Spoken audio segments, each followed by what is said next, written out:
Nerdrotic.com.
Welcome, you sexy, beautiful people, with that abrupt ending to the chat.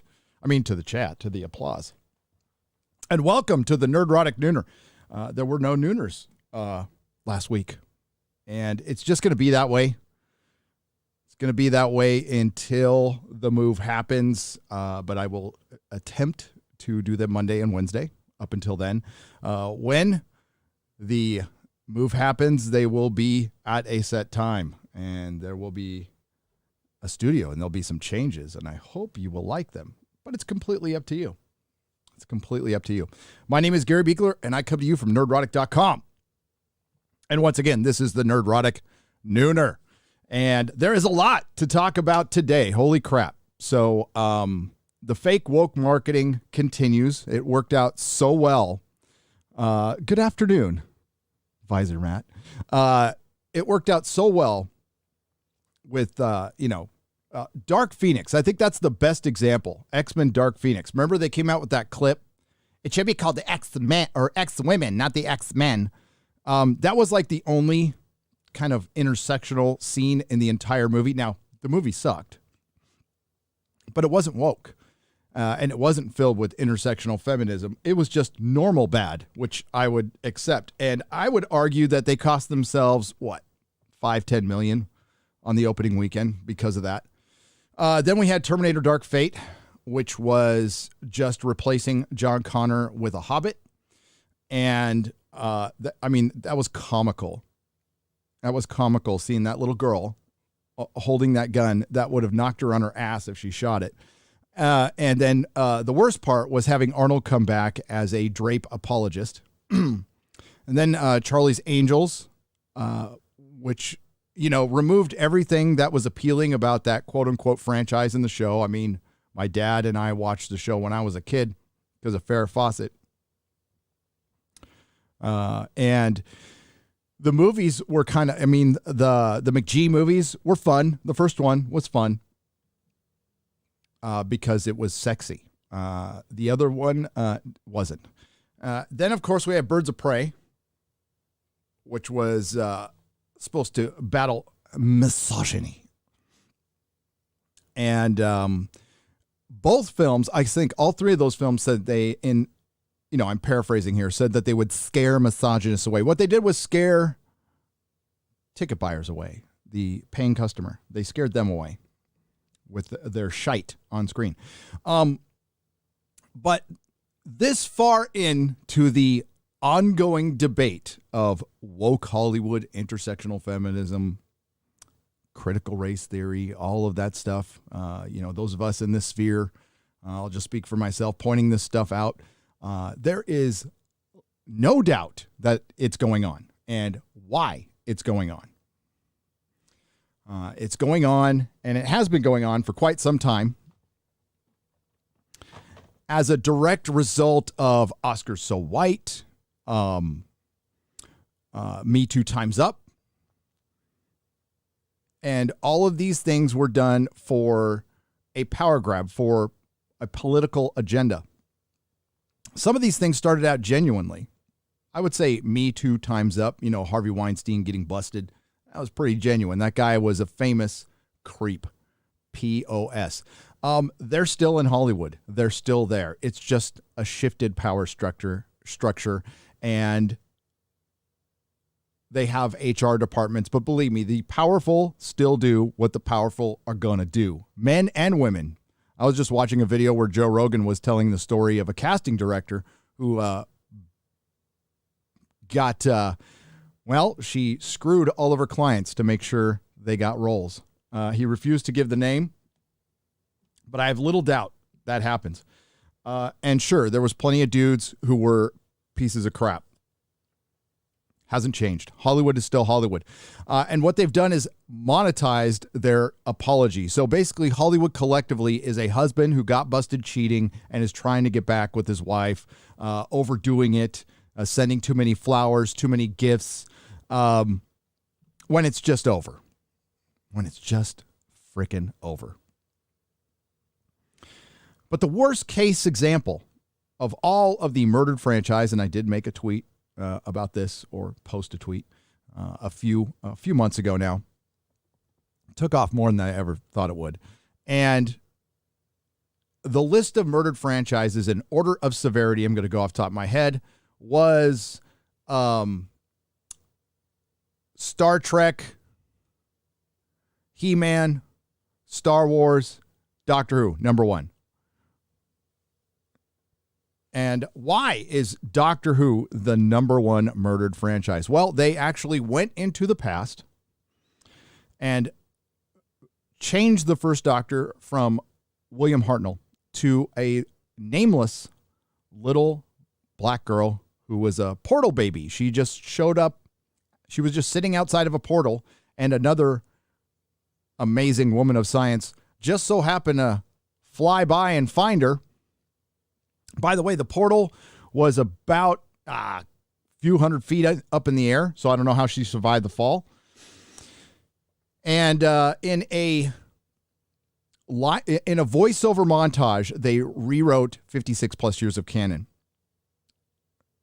Because a lot of us very early on came out and said, the female doctor thing isn't going to work. It was a very controversial thing to say in 2017. And not many people said it. Now, before my channel even took off, I was reviewing Capaldi Doctor Who, and I was just trying to rationalize why I was trying to like it, but especially season 10, it was terrible upon further review. But in those live streams, I would say, no, the Doctor's male. You can go ahead and create another female character. I would argue that it is sexist to give a woman an established male role, to slap a label on it, because it's lazy and it shows that you are unwilling to invest in any of that. Investment is a key word there. People like to throw out equity. How about investment? Investment. So if you truly wanted to expand your female audience, which you really didn't need to do with Doctor Who, it was already there. You had already done it.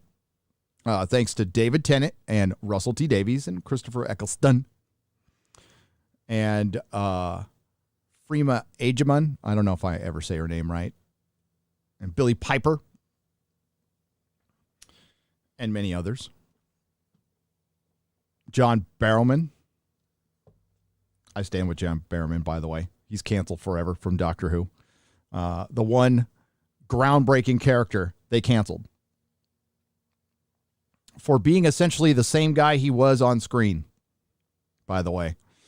That's probably why it works so well. So I'm going to start this one out talking about the ultimate failure of Doctor Who. We will eventually talk about woke Spawn and woke Venom is gay now, and James Bond a little bit. Talk about a couple of trailers that came out. But now that we are, it's been about 72 hours since the announcement of the return of Russell T. Davies to Doctor Who.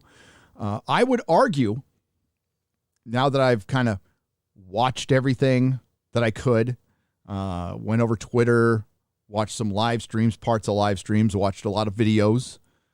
Because, yes, I do watch a ton of YouTube. That's the thing I watch the most.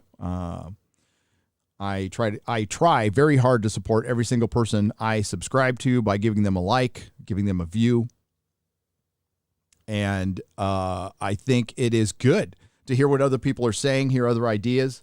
And there's a lot of very interesting ideas out there. There's a lot of good conversation going on. I might not agree with all of it, but I certainly am entertained by a lot of it. And it doesn't matter how big your channel is, by the way. But a lot of the criticism that's been leveled at, I'll speak for myself here, at me, for stating that the Doctor is a male character. And others have stated this as well. Others have come around on this. Initially, they wanted to give it the Doctor a chance, and I did give it a chance. I was very skeptical. I watched it. I was talked into watching it because I was done with Doctor Who. I had quit watching Doctor Who, and one of my mods at the time was just on me to watch it, and I'm like, fine, I'll watch it. What I was worried about is if I watched it and I saw it happen, I can't unsee stuff. You know, there's some people out there who haven't seen the Disney trilogy, and they're much better off for it. There's some people who haven't seen Kurtzman Trek. Well, actually, most people haven't seen Kurtzman Trek, and they are much better off for it. And a lot of people, out of curiosity, checked in on the first female Doctor played by Jodie Whittaker, who we will lovingly call Dr. Karen. And she has the Karen haircut to boot. And they figured out pretty quick, I would say by the fourth episode, that this wasn't going to work. And I never thought it was going to work because for 55 plus years at the time, 54, Doctor was a dude. It's a male character. There is a foundation of masculinity in the show.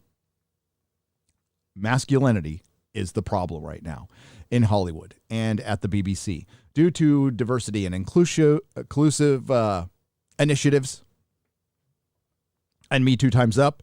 There is a concerted effort to push to bring in more diverse characters, which I think you should always do. Nothing wrong with that. I think it was already happening. I think there was a lot of shows that proved that, including The Expanse. This was already happening naturally, but they decided to go away from what they have done for a long, long time. Now, Hollywood is where trends go to die, but at least some of them can die a good death. But they decided to create the trends. It's very interesting what Lashana Lynch said in my Bond video that I covered. She says, Hollywood is no longer making things they think you will like. They are making things they want to make. That's not necessarily very good business. Now, if they are in tune with the audience, sure, they're not. Hollywood has never been more disconnected, nor is the BBC. If you want to be more inclusive, you create new characters. Otherwise, it's a gender swapping, race swapping is the laziest possible thing you can do. It's only done to make the creative look good. And for the vast majority of characters, it's done just for that. It's not done for creative reasons. And when you're starting to go outside of the creative process before you write a story, then you're not in the creative process. You're in the box checking process. So the Doctor is now a little black girl. And there was a question posed in one live stream. I think this is a good question to ask. I actually think it's a legit question. One that I've answered, one that Bowles Trek has answered, one that Dave Cullen has answered, one that Az has answered. A lot of us have answered this. Number one, this wasn't the question asked first, but I'm going to say up front that I've said repeatedly in the videos, I don't care if Chris Chibnall's Doctor was a male and we got the same stories, they would still suck just as much. And outside of 3 or 4 lines, you could put a male into those stories because Jodie doesn't play the Doctor like a female. Getting weird little lines on my screen. Sorry about that. Weirdness going on with my computer. So I say again, doesn't matter, male or female, show would have sucked. So the question was asked, what if the Portal Baby was a white boy? Would people still be mad? Yes, absolutely. This is something that's already been addressed by all of us. This was an origin that did not need to be told. It makes no fucking sense. And the reason that was given that they, and by the way, that's a big what if. I will argue, and I think there's a lot of evidence to back me up on this, that they wouldn't have made that creative decision just to put a little white boy baby in there. They made that decision specifically to put a person of color baby in there to de-white Doctor Who. Pointing that out does not make anyone a white supremacist or a racist. It just is stating an opinion, something that they have alluded to without saying directly many, many times, including a diversity and inclusive initiative. Jodie Whittaker saying that Doctor Who has been a practice in the male gaze, and in an interview, which I have clipped in my videos many times, that the show has gotten old and it needs new perspectives. Different perspectives. Now, she is just repeating the downloaded information. She is an adult pretender. Perspective is an individual thing. We aren't a group of hive minds. So my perspective isn't going to be like Az's perspective just because we share the same skin color. It's all about experience.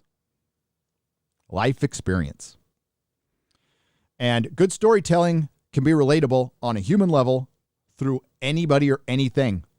The Orville, Yaphet, Norm Macdonald, may he rest in peace, was a likable character. He was a ball of snot. People like Yoda. You like Yoda? He's a puppet.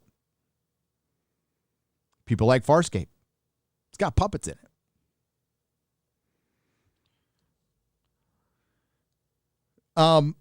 So they made the Doctor a little black girl so they could tell more stories.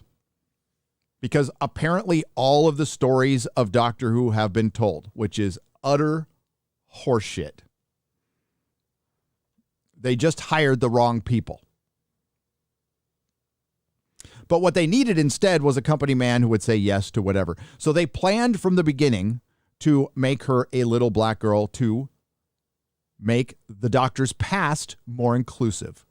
Is that language a little more comfortable for some people? In other words, de-white it. Instead of just moving forward, I was convinced and hoping that they would do a black male doctor or a Filipino male doctor or a doctor of Asian descent or Latin descent. Doesn't matter. As long as he was a dude, I would have been absolutely fine with it. I think Sacha Dhawan is not a very good master, but he might have played a good doctor. He's a decent actor. So there are some out there who don't believe there is enough evidence to prove that the only reason they rewrote 55 plus years of canon with no dialogue other than a voiceover was a genuine creative decision.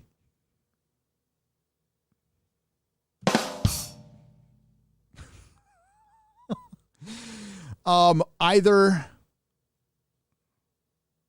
three things. It's either it's a very disingenuous person who stated that,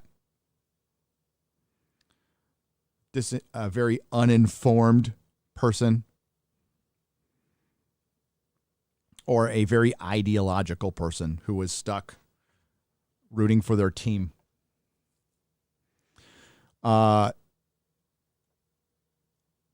When you have to resort to pejoratives, you've lost the argument. Okay? I'd be willing to debate anybody on that anytime. But there is enough evidence through the whole of entertainment that proves that the only reason they did that was to make the doctor's past less male and less white. Period. End of story. Why did they cast, by the way, this was a last-minute decision. They cast the first black female doctor, played by Joe Martin, because they aren't going to cast a black female for the next one. Well, at the time, that was the decision. That was going to be the decision-making, what I've heard. Things have obviously changed now. They could do that with Russell T. Davies. I don't know if I'm not going to wish you all the luck in the world. I know how that one's going to end. But to come out and say that there isn't enough evidence that decision wasn't made purely for ideological reasons. Did they intend to do it as a fuck you to the fans? I can't get in anybody's head, but I'll ask a lot of the people around this sphere, do you feel like you were told to fuck off? Do you feel like you were given a middle finger? Because I did.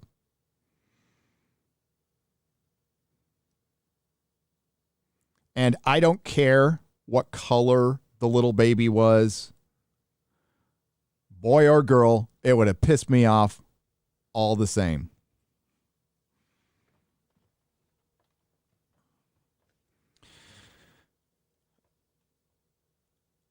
The doctor it's not an origin I ever wanted to hear. It's not, I loved getting little pieces of it, and my mind can fill in the blanks, and it's something I never would have wanted answered, even if the show ends. But now that they've ended the show, and they know they've ended the show, and that's why they went back to Russell T. Davies. I am sure RTD, after years of saying he would never come back, he doesn't think of Doctor Who ideas. I think it has everything to do with RTD being a BBC guy. And he's going to try to save the BBC and save this license. It goes back to Bad Wolf, and it's got a lot of people excited. And again, I don't want to take that away from anybody. If you're excited, be excited. Just be prepared for some heartbreak. I hope it doesn't happen. As I tweeted earlier, this is what it's going to take, and nothing short of this. The Timeless Children has to go. And okay, I'm not talking about hardcore fans here. I'm talking about what this show needs. Normies. The Timeless Children is going to have to go to bring back most of the hardcore fans, but not all. I think that's questionable, but that one is possible. That one is possible. There are many who want the first female Doctor's entire history to go. I'd be for that, but I don't think they're going to do that. I think there's 0% chance they do that. And then after that, of course, acknowledge that William Hartnell is the first Doctor. After that, RTD is going to have to recapture the magic of the 2005 series, find an equivalent to David Tennant. And that's right. Whoever that actor is, they need to bring viewers. It needs to be a jaw-dropping moment. You can't just get, oh, here's unknown so-and-so. And I'll tell you why in just a second. And then, and only then, if they find another David Tennant, and if RTD can recapture the magic of the 2005 series, he will have to work twice as hard to get a portion of the audience back. You're never getting all of them back. A lot of people are gone for good. I was convinced of that over the weekend because the only people really talking about the RTD return was the hardcore Doctor Who fans. Normies don't know who RTD is for the most part. For the most part. They just like David Tennant. Get a good-looking guy, a good-looking girl, madman in a box, going on some adventures. Drop the ideology. Not the allegory, the ideology. Big difference between the two. And drop the divisiveness. Drop the fucking lecturing. Drop the preaching. Be Doctor Who. So, again, for those of for those, to the detractors out there who just think there's this massive alt-right white supremacist Doctor Who audience out there who was totally fine with Captain Jack and everything that came before, and RTD being a showrunner, and Martha Jones and Mickey and Ricky. Yeah, you hear how ridiculous that sounds? If you got an argument, have an argument. That's fine. It's not going to stop, and I don't care. And the only reason they resort to that is because they don't have an argument. They want a reaction. And they're just angry that they were wrong. It sucks to be wrong. I think that's kind of I can't say it's a generational thing because there's a lot of people my age who are prickly about that stuff too. I'm wrong all the time. Doesn't really matter. But I wasn't wrong about this. I thought the female doctor would destroy the show. I suspected they would change the origin. I heard rumors, legitimate rumors from real people that they were going to do that. And then it happened. And the show went downhill. After that first episode, it was all downhill. The only time you got an uptick in the ratings was when Captain Jack came back. And he ain't coming back anymore. So there, of course, I'm sure David Tennant will return for the 60th. I even believe Eccleston will. Not too sure Peter Capaldi will, which is very disappointing. And I think it's 50-50 on Matt Smith. I think it's 100% that Jodie Whittaker shows up. Russell T. Davies is going to return for a special and series beyond. Now, they didn't say a series or multiple series, so I don't know. I think, we did a live stream with Bulls Trek. Love Bulls Trek, by the way. And heel versus babyface and Problem Being and Noel and Dan from the Spacebook. And I think it was Noel who said that they'll probably pass it on to another showrunner after 1 year. I agree with that assessment. But if they cast another female doctor, that means they're not retconning Timeless Children, which means done. It's done.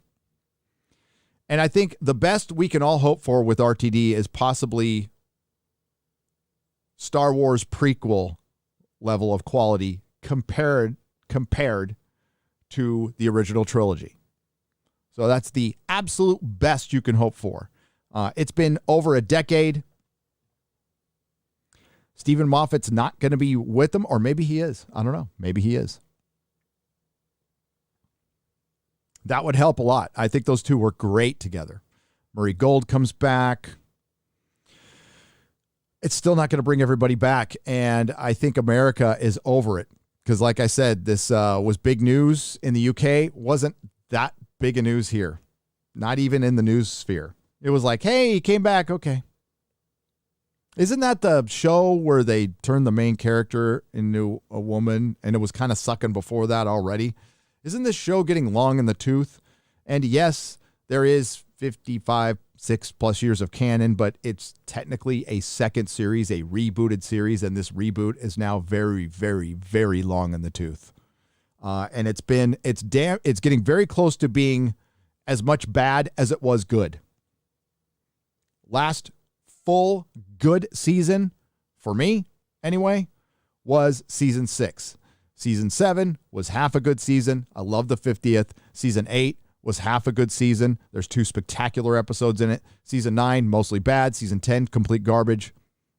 11, flaming garbage. 12, flaming garbage. And, we've got another season to go. I think people will poke in for curiosity's sake to see if they'll undo the Timeless Children prior to RTD. That would take Chris Chibnall swallowing some pride. I don't know if he's capable of doing that. We don't hear much from that dude.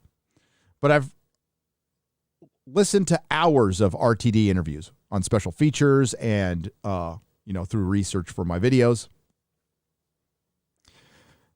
And up until very recently, he wouldn't come back and didn't want to come back. And there is a personal reason You know, he lost his partner to cancer, which has got to be rough. And I think RTD worked because he worked within the constraints of the BBC back then, and he had a lot of good people around him. A lot of good people. And listen, nothing will ever take away the RTD era. It's fucking magic. It's the best TV I've ever seen. I love it. But they took a good thing and destroyed it. And we've talked about it quite a bit on this channel. And I've covered all the reasons why I don't like it. And the main reason I don't like Doctor Who is the writing was bad. Good writing can pretty much take care of everything. What's happened to the fandom? Well, that is it was the BBC is responsible, but the fandom has done it to itself. And the fandom couldn't have a genuine argument about it. The fandom just simply said, if you don't like this decision, you're a misogynist. Well, I'm here to tell you, if you think one fictional character, should remain a male, you're not a misogynist. You're just a fan of the show. It's a disingenuous and simpleton narrative. And again, if you have to resort to pejoratives just like that, you lost the argument. I've never made a video going after anybody who praised Doctor Who, calling them everything under the sun. That's something I've never done, and I wouldn't dream of doing. You can have your opinion. You can enjoy the show if you like it. Hey, don't let me ruin your enjoyment of the show. And that's key. You're letting me ruin your enjoyment of the show. That's not anything. I don't have that kind of power over you. Only you. And I'm talking to my detractors out there, not you in the audience, unless some of them are out there. Probably are. So that's on you.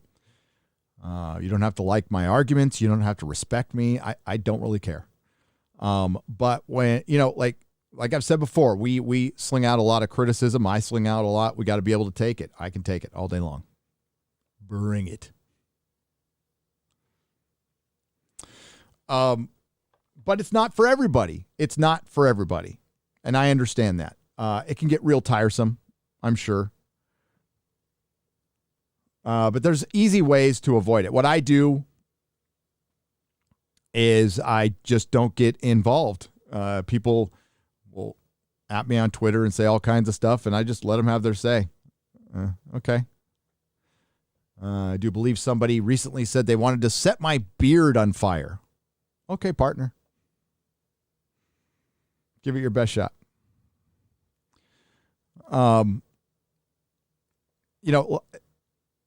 Just don't engage. If Twitter becomes too much, shut it down. They're just words. That's all they are. From people who don't even know you.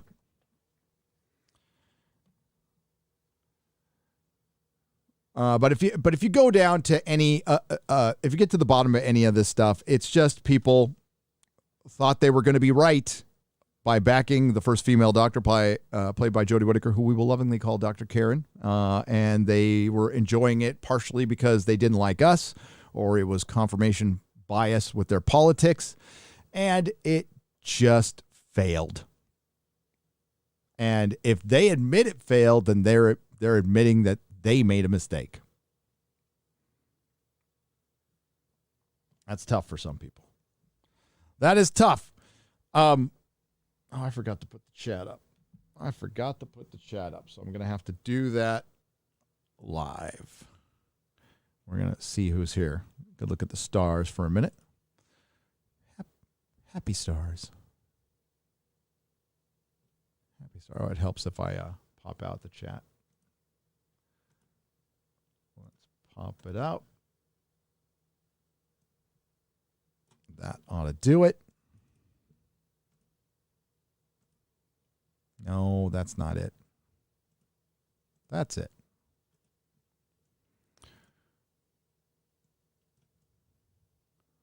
There we go. And we'll get to live chat. Boom. Live chat. All right. So let's see who's here. Who do we got? We got Rough Girl. We got John Smith. We got Gabriel W. DW. Andy Mouse 123. Joshua Brendel. Sapphire Blue 328. Oh, now it's going too fast. I'm going to slow it. Hi. And we got Night Ghoul and TJ Rao and Lance Uppercut 37. Captain Haruno and Enfearter. John Connors. You live. What's up? Chris Persia and his wrench. I think Eric K's out there. What's up, Yellow Flash? Everybody subscribe to Yellow Flash if you're not already, but I imagine you already are. Eric K and his wrench. The Old Guard, Thunderstorm, M.E., Giant Trat, Patrick Peluso, Mr. Butt Crack Media. What's up, Mr. Butt Crack Media? Giant Trat, Christian O, Rick Hunter.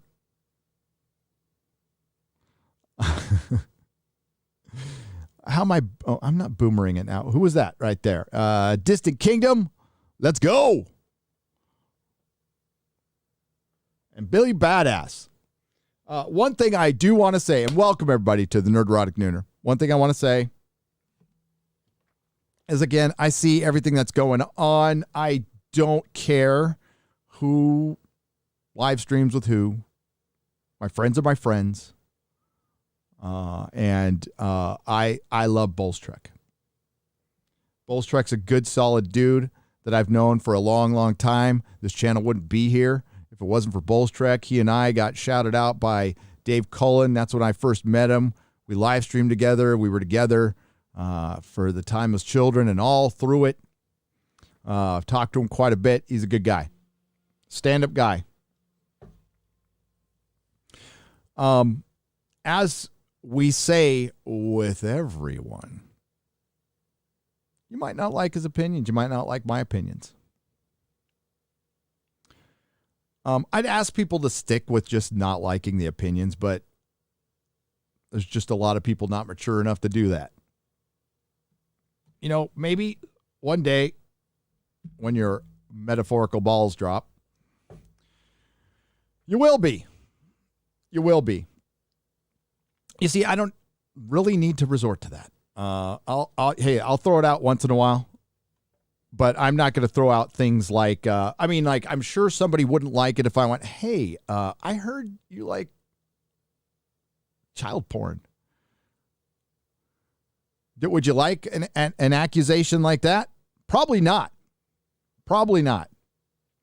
But the accusation of white supremacy and racism has been thrown out so much, it's absolutely meaningless. And now, well, it's almost a good thing it's happened so much because it's really proven who they really are.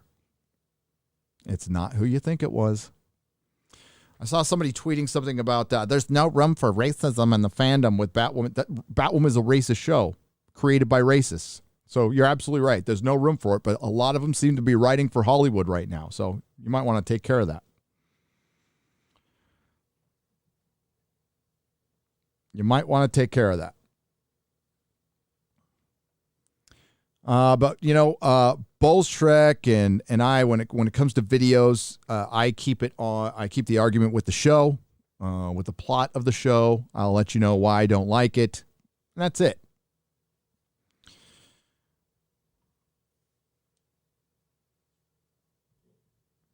And that is it. And Doctor Who, the question on is it saved? The answer, and I just posed the question. I had about an hour to make a video on Friday, and I just posed the question. But the answer right now is no. It is not saved. It is R.I.P. Doctor Who until I see differently. And I think that's the same way with a lot of people. If you want to, I would say right now there is a higher percentage of a possibility that it might not be as bad because they got the best possible writer for the job. Something I didn't think they were going to do. So I was surprised by it.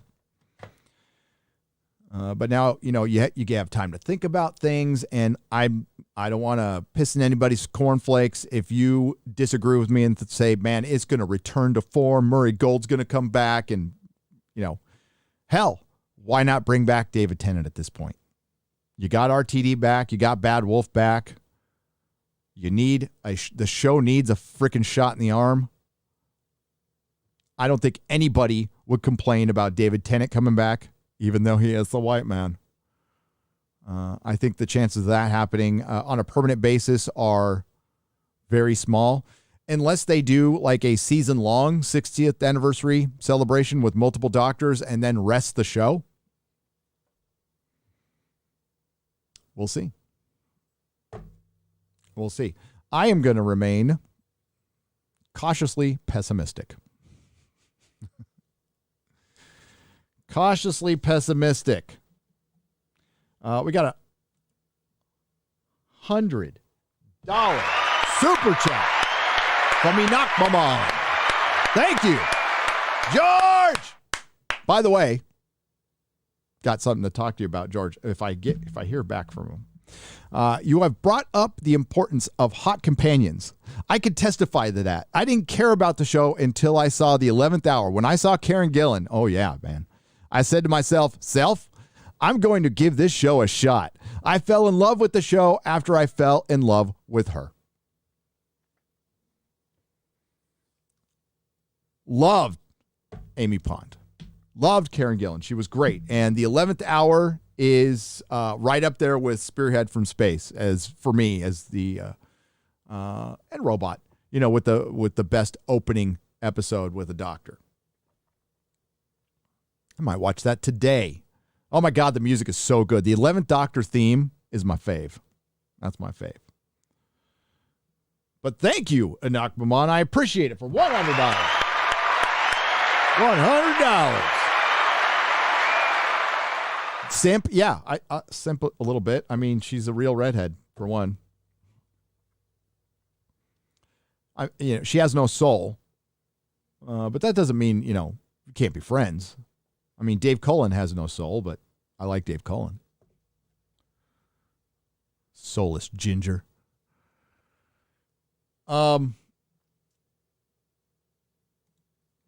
Yeah, there was quite a debate over the weekend, but if somebody's really coming out with, Doctor Who ain't dead, they brought back RTD, I mean, slow down there. Pump the brakes there, partner. We haven't seen anything yet. I don't even know. I haven't watched any of RTD. The last thing RTD written that I watched was Torchwood Miracle Day, which is not a good example.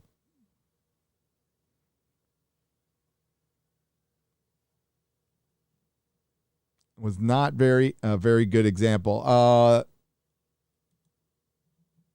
Still best person for the job, and we'll see if it works out. We had something very similar happen today. We had J. Michael Straczynski is going to be developing a Babylon 5 reboot because Hollywood is completely fucking out of ideas. Now, I just put this up on Twitter. Are we going to get the Babylon 5 J. Michael Straczynski, or are we going to get the Sense8 One More Day Sins of the Past J. Michael Straczynski? If you don't know the last two things I was talking about, those are Spider-Man comic books. And that was my first experience watching something written by J. Michael Straczynski was The Twilight Zone, okay, from the 80s. I thought he did a very good job with that. That was fucking outstanding. I thought a lot of his comics were great. But unfortunately, he wrote two of the worst storylines of all time that if you bring up to any Marvel Comics fan or Spider-Man fan, they will curse his name.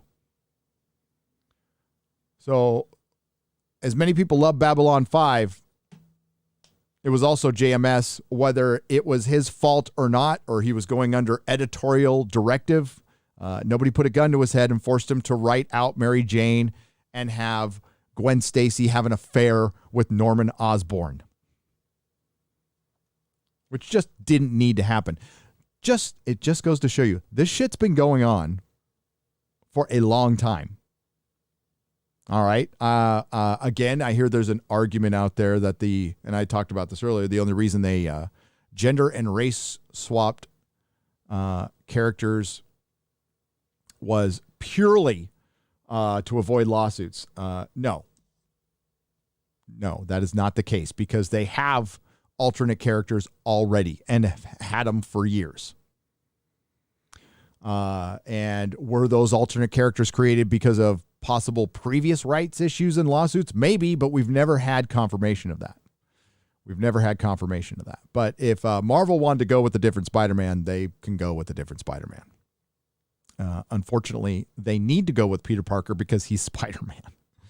But getting rid of Superman's underwear on the outside, changing the S symbol, getting rid of the curl on the forehead. Yeah, that was probably to avoid lawsuits. But wokeifying the shit out of Marvel, SJW Marvel was a decision driven by ideology and to make the Marvel Universe more diverse when it already was. So they did very progressive things like turn Captain America into the Falcon, make Captain America a black again, because they had already done it previously with a comic by Kyle Baker called The Truth, which they brought into Falcon Winter Soldier somewhat. So this stuff's been going on for a long time. You know what helps you know that? Actually reading the material and being in the business. That's what helps you know it.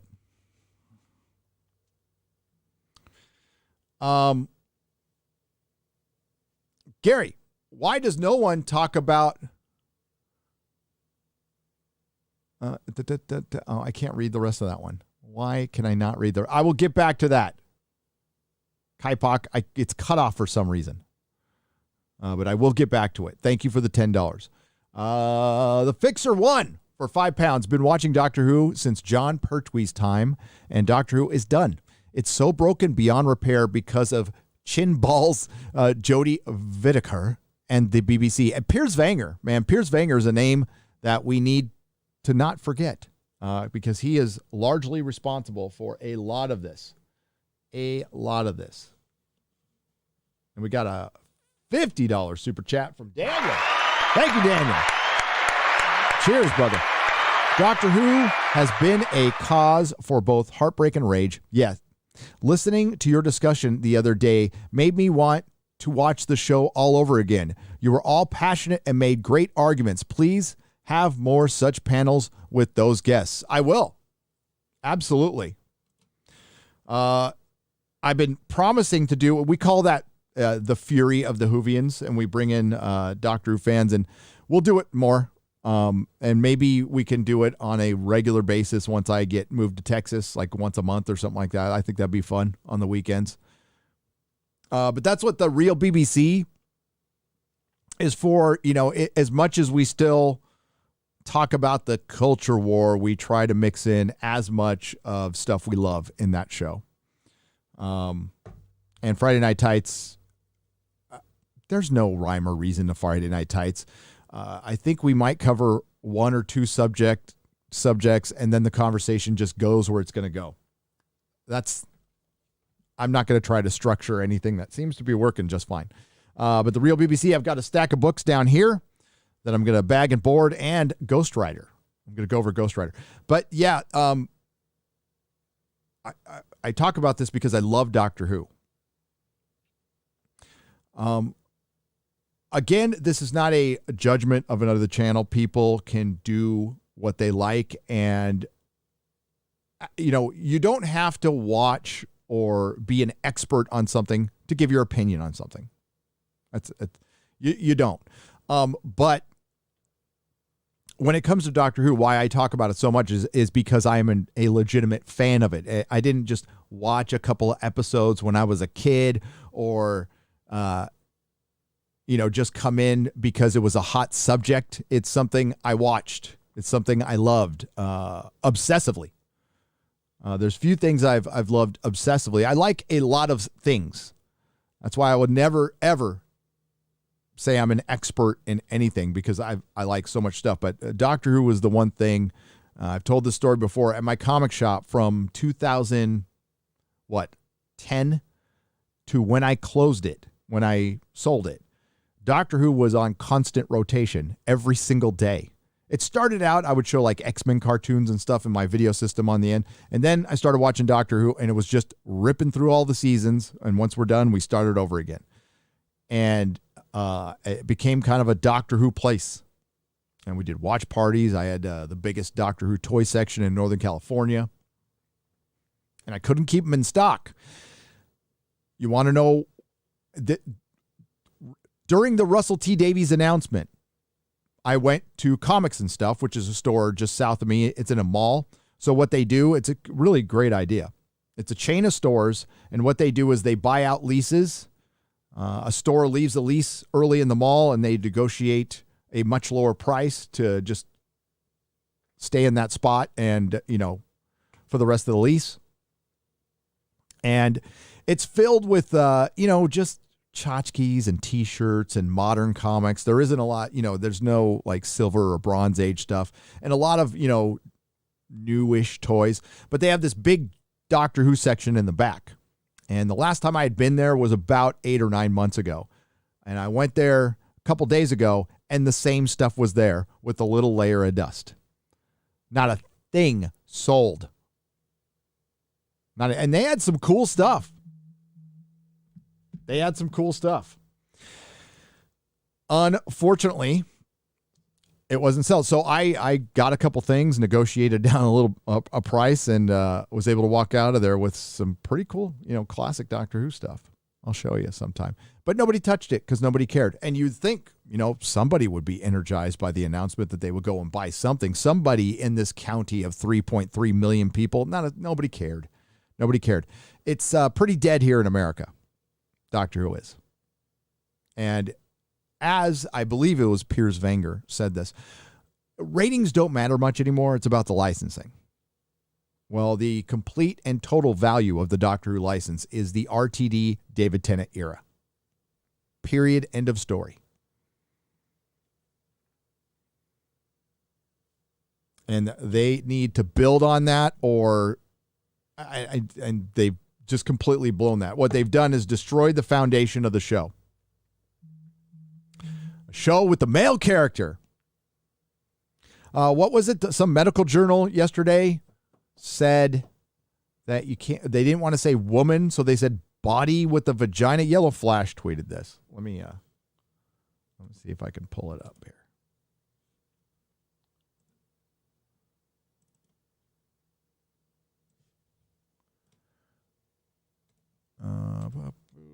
Let's go to Yellow Flash. Tweeted this yesterday. Oh my God. You already made videos on both subjects? Fucking Yellow Flash is awesome. I'll have to watch those. Here it is.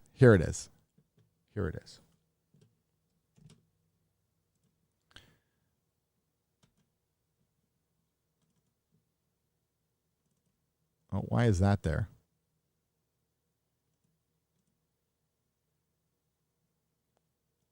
That doesn't work. Here, we can fix that real quick.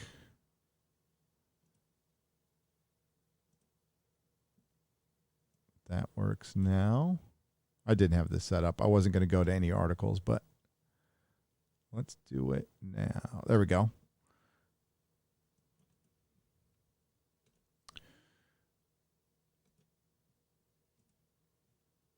All right. Now the Lancet cancels women fury as leading medical journal runs dehumanizing and sexist front page describing females as bodies with vagina to placate trans lobby. And it's a political lobby that's not making them any friends. They're actually creating more resentment than there was before, by the way, just to state the obvious. So if you are an individual human being who is trans, which is probably the majority of the trans people being individuals who don't like your identity or your lifestyle decisions being exploited for political reasons to shame people, to change language. It really is on you. I'm going to say guys in the, guys and gals sense, in the not specifically guys sense. You guys need to call this shit out. It's really on you because it's just creating more of a problem. because nobody's going to do this. No, the answer is fucking no. By the way, if a woman is a body with a vagina, then I'm a body with a cock. And the doctor is a body with the cock. That's what the doctor is. A body with a big cock. I was talking to Az about this earlier. We were thinking that's probably the secret to the Tennant era.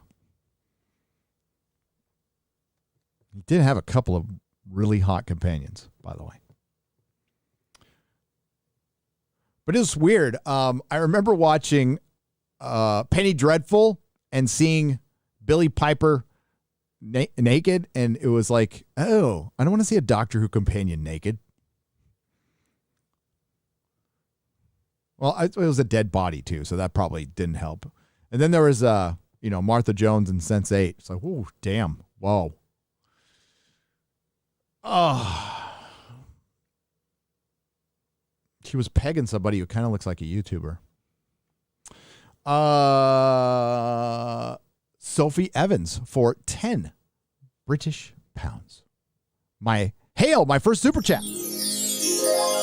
Thank you, Sophie. I still remember vividly the day I sat down for supper as a 5-year-old girl and having my world changed by Doctor Who. I was obsessed until around 2015, and 10 was always my hero. Brought in a new audience like none of the reboots have since. Doctor Who was a very successful reboot, more successful than Battlestar Galactica, although Battlestar Galactica for a while was the biggest show on TV, a little sci-fi network show. And even after it passed its best era with the RTD, it still hadn't really caught on here. And it caught on when Matt Smith came on. People still love Tennant, but they love Matt Smith over here. And yeah, that formula of I don't know, it can't be, the Doctor can't be too pretty. I still say the Doctor needs to be like a character actor. But the companions can't be. Thank you, Sophie. And yeah, it sucks. It's getting tiresome. It's getting real tiresome. Here's the deal. Eric July put up, I'm going to paraphrase his tweet because I don't want to search for it. And he made like 95% of a great point. And there's just something I wanted to add. But essentially he said that the authoritarian left has taken over entertainment. They are in complete control.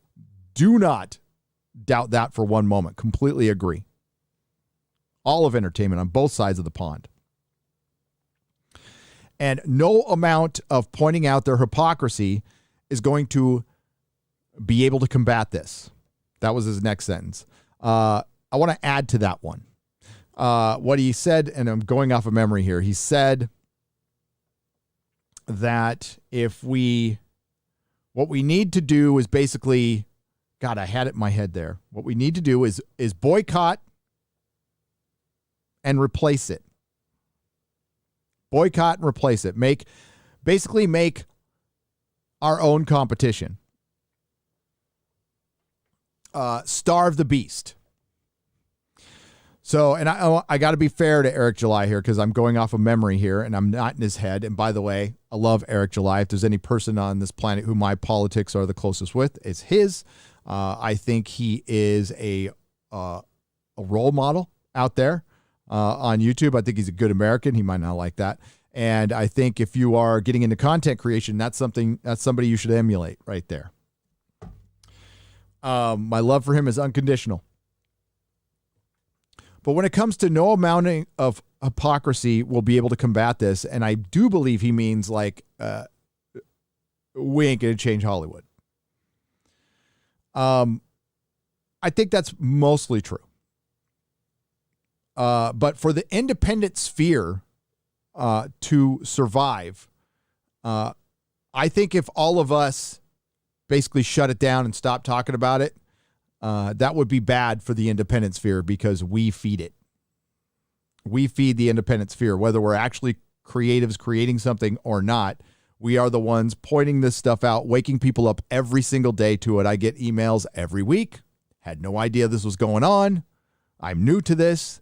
And that's happening through my Bond video, through Jeremy's videos at Geeks and Gamers, Az's videos, Eric July's videos, waking a lot of people up. And I'm here to win the hearts and minds of the normies. Because only with numbers will the independent sphere ever be legitimate competition for what is an institution. Hollywood and the BBC. BBC is literally a government institution. They have the infrastructure. They have the $1 billion. And yeah, we're on a giant corporation's, the biggest or one of the biggest platform right here. And we're able to get away with some stuff right now. For how long? Don't know. But I'm going to try as long as I can. Being an independent channel, I run every facet of this. Perry helps out with Nerdrotic Daily. He makes great clips. He helped me edit a Shang-Chi video, and he will be doing more editing for me soon. X-Ray Girl does a great job helping out with Friday Night Tights and the Nooner and Real BBC when she can, outside of her real job, her day job. But mostly it's me making the thumbnails and doing. I fucking love it. I love it. Even the channel art, except for the that's Sindek. The one of me is Sindek did that. He's brilliant, absolutely brilliant.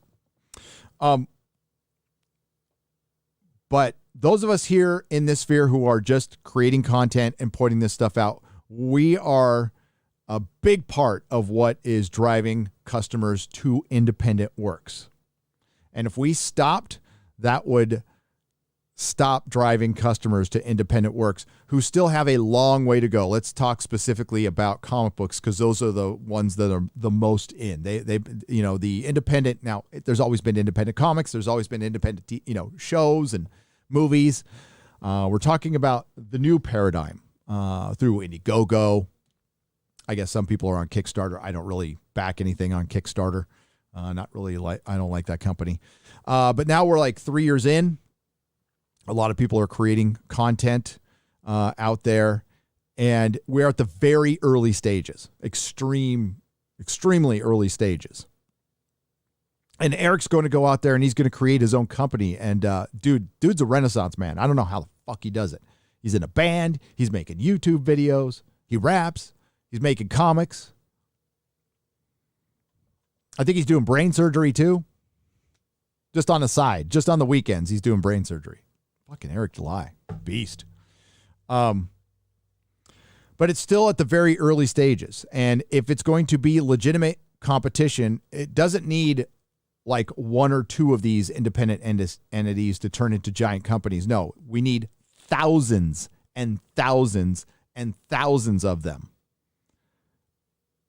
And that's how you chip away at Hollywood, at that infrastructure.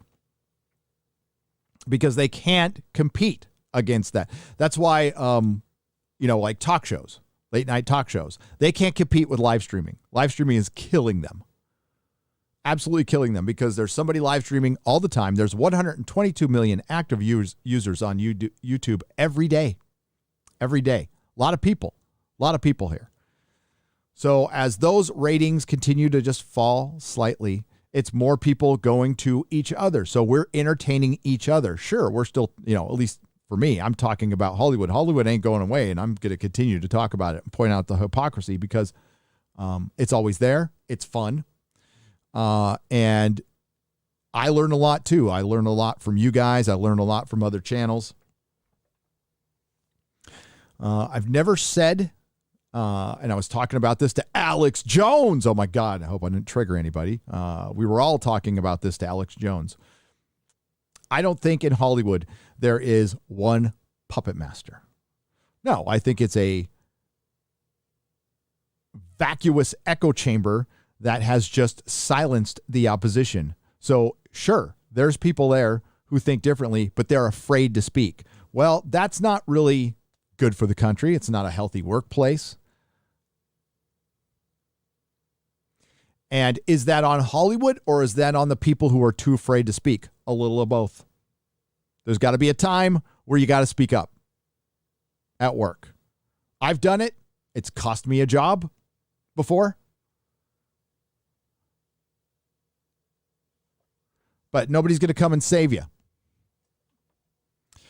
And now that we're this far into stuff and the world is this mad and this insane, and we're up against people who are willing to give up their own freedom. Oh, and yours too, by the way. They don't want to just give up their freedom. They want yours. And I ain't giving up mine. So we have these institutions of big tech and Hollywood all working in conjunction together. Do I think there's a one puppet master? No, but the puppet master is big tech, obviously. They are running the country now. They're running the world.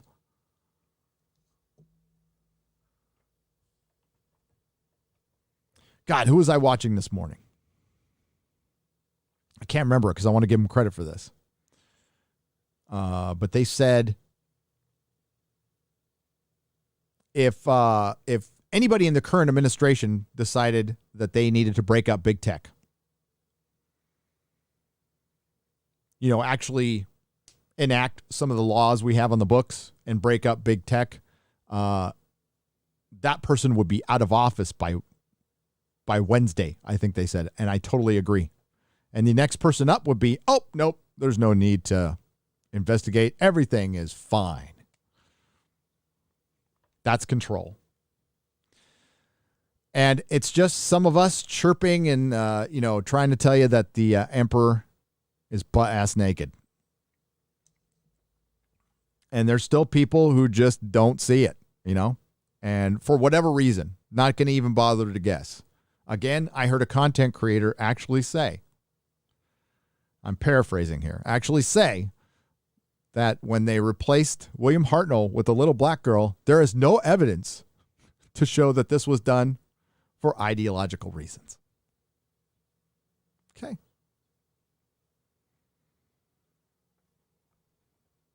Okay.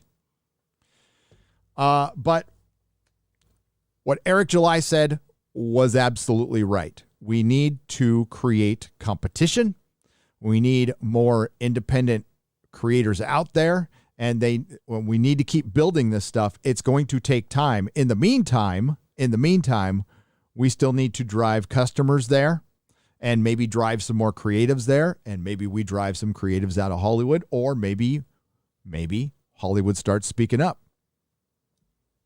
There's a possible strike coming up,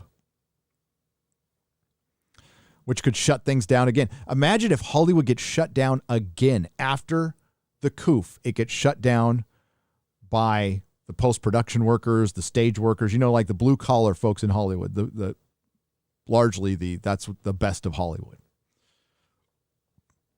Imagine if it's shut down again. Remember the writer's strike? I don't know if you guys remember the writer's strike.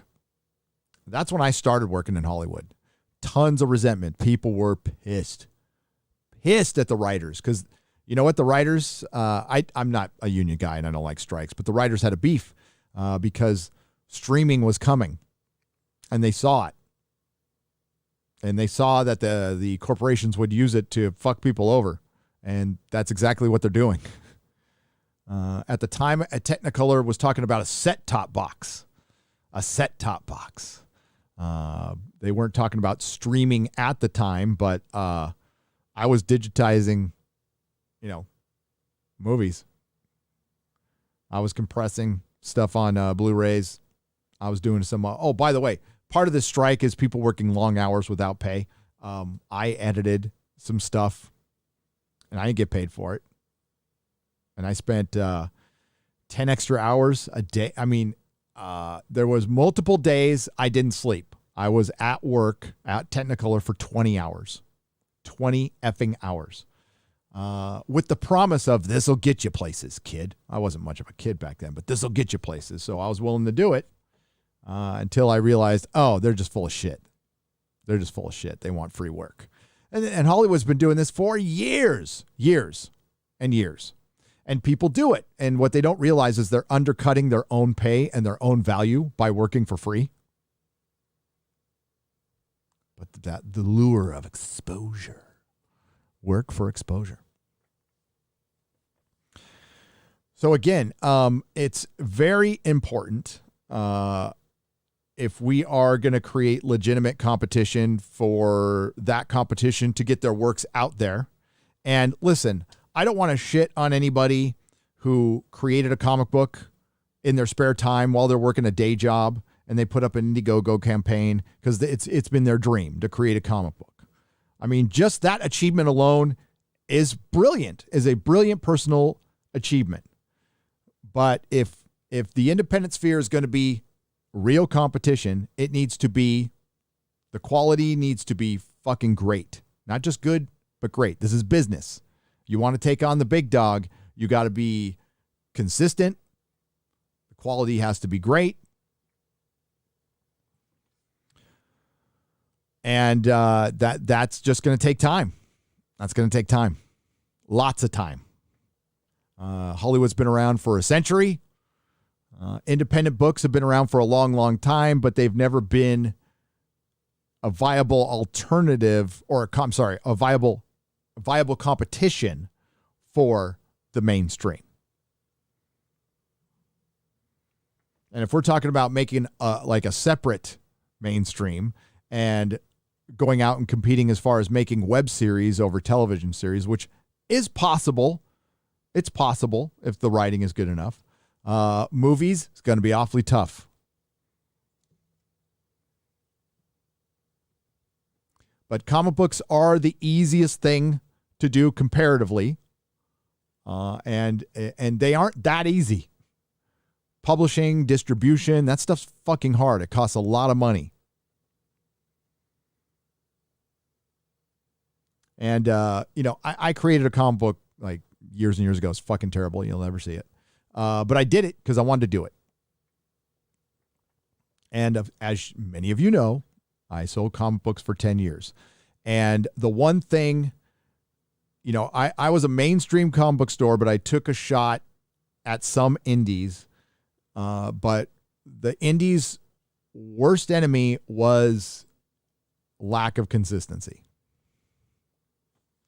We get a good book, and I wouldn't see it for like a year. Elephant Man. Fucking crazy, brilliant fucking art.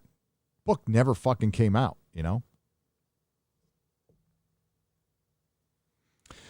And Joe Madrero, what was the book he was doing that everybody liked? I can't remember the name now, but he was doing a book that everybody liked.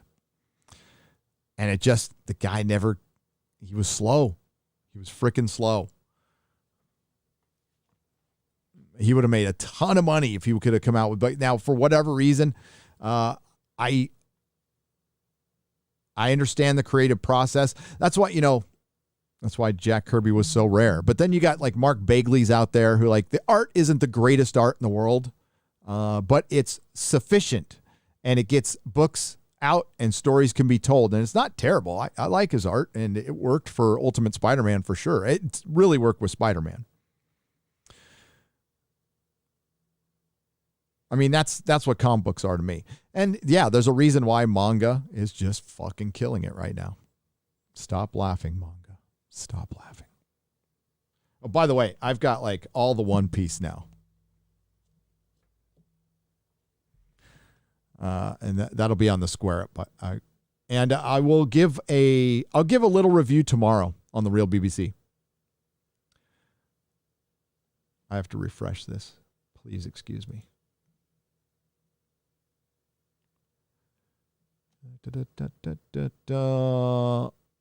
Volker Cornelius, thank you for the €3. I can't see what the super sticker said, so thank you for the super sticker. I'm watching it on a different screen right now. Thank you, Folkert. Monkey Man 04 for $5. Every day we move further and further away from MLK Jr.'s dream. You are not wrong. At all.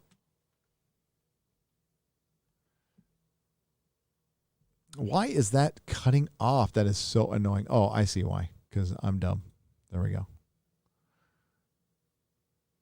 The ASU situation is just another example of that. Yeah, those kids at ASU who were in the cultural center and they had to leave because they're white. Yes, we have created segregation. And the argument was, you guys have everything else. This is just our one space. No, that's bullshit. That's absolute bullshit. And the school has to take responsibility because God, I hate this saying, but at the end of the day, these are kids. These are 20-year-old kids. And no disrespect to anybody out there in the audience who's 20, but basically you're a teenager with rent and student loan debt. That's basically what you are. And I was 22 at some point. And these are, and they're being taught this by adults. And our schools, our universities are responsible for all of this woke shit, by the way. Almost wholly responsible. So there's a lot of parents in suburbia who just blindly send their kids to university so they can brag to their friends. He or she went to Stanford. He or she went to Cal Berkeley. I have an uncle. Well, my wife's uncle sent 2 kids to UC Berkeley. Dude's like a hardcore Republican. It's like, why would you do that? Why on earth would you send your kids to UC Berkeley if you're a Republican? Thankfully, both of those kids came out fantastic and based. So, not all of it, not all of the indoctrination stinks, or it stinks, but sticks. I got confused there. I'll share that in a second. There was that TikTok girl who was saying we're all indoctrinated into thinking that private property rights are good. No, I wasn't indoctrinated. I used practical application, and I learned through practical application that private property rights are fucking awesome. I recommend everybody do it if you can, and don't tell yourself you can't, because if you tell yourself you can't do something, you won't.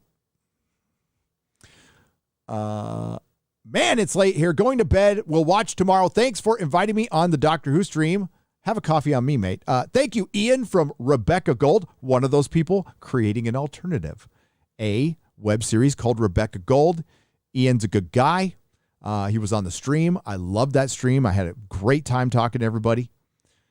And that is on Nerdrotic Live, as this one will be on Nerdrotic Live. Oh, we got a Job. $100. George! My neighbor's outside. What if my neighbor was named George and he thought I was calling him the whole time? That'd be weird. Hail, George. By the way, I got to see if you answered did you check your text there? George, check your texts. I sent you a message. I asked you a question. I need an answer. Or I'll just do it anyway. The Hunger Games have begun. Yes, they have. And I'll be up front with you. I kind of half like those movies. The Manzel in Distress was a little bit much for me, but the concept of the movies I liked, and I thought their portrayal of the institution of entertainment was fucking spot on. Spot on. And it's funny that a couple of people who are in that movie don't realize that they act just like their characters. The Hunger Games have begun. The first gala dude, I apologize to everyone in my audience because I will apologize to the audience. I should have made 5 videos about that fucking gala. And I will next time. Dropped the ball on that one. I was busy. I should have made time for it. The first gala of the entitled Greedy Glitter-Bombed Elite with gold-armored eagle feathers peacocking for the cameras have taken the stage. They unmasked themselves while slapping down their servants with needle marks and mandatory face diapers. Absolutely. That was a disgusting display of elitist debauchery. A circle jerk worse than any Academy Awards. And one of the worst time things ever. No clinical lack of self-awareness. Eat the fucking rich. on a, $10,000, $20,000 dress. That's the value of it anyway. By the way, the dressmaker avoided a lot of taxes, and you didn't think people would fucking look into that when you make an eat the rich. By the way, when they say eat the rich, when the communists and the Marxists say eat the rich, they can eat all the rich they want. They can tax all the rich they want. It wouldn't be enough. They mean the middle class. They mean the middle class. That's who they are going after. They don't say it out loud. And, well, that should tell you everything you need to know about an ideology when there are things they won't say. Oh, the means of production need to be controlled by the state. Okay. You mean the same state that has the bridge to nowhere? Or, no, sorry, the bridge to nowhere. That's a bridge. There is a bridge to nowhere, but the train to nowhere. The high-speed train to nowhere. Let's talk about California just for a second. There's a high-speed train. 2008, Governor Jerry Brown voted on a bond of $10 billion to get the high-speed rail between San Francisco and Los Angeles. Eventually, it was going to extend to Sacramento and San Diego. They estimated the cost will be, I think, $30 billion. It now costs $72 billion. It goes nowhere. There's no connective track to anywhere. They've already built a station in Fresno, and when they are completed with the test by 2030, it will connect Bakersfield to Merced. Most of you out there are probably, what the fuck's a Bakersfield? What the fuck's a Merced? Well, they're two cities that don't need a high-speed rail connecting them. There's no traffic there.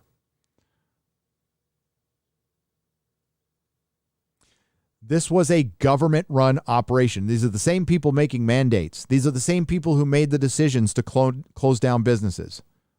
These are morons. They're morons who continually get voted into office because everybody's rooting for fucking teams, so they'll automatically root for a D or against an R. And, somehow Gavin Newsom convinced Californians that Republicans are actually a threat in this state. And enough uninformed people actually believe it. They were that scared of Larry Elder. By the way, if you listen to what the guy actually said, he was just pro-business. I don't think he said anything about abortion or anything, but they sure brought that up.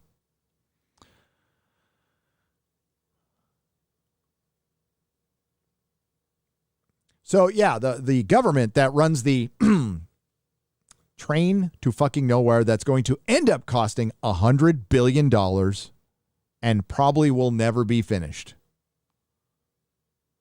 I've tweeted today, when we put our house on the market, apparently there is unemployment insurance fraud. And what they do is they wait for homes to go on the market. They use their address and they send applications. And apparently this works because there's $11 billion missing. The investigators think it's an inside job. As a matter of fact, they're convinced of it, but they can't figure out. They did catch somebody, and guess what? It was somebody who worked for the EDD. But it's still going on. So I took a picture of just a stack. Some of the mail we received, it's this thick.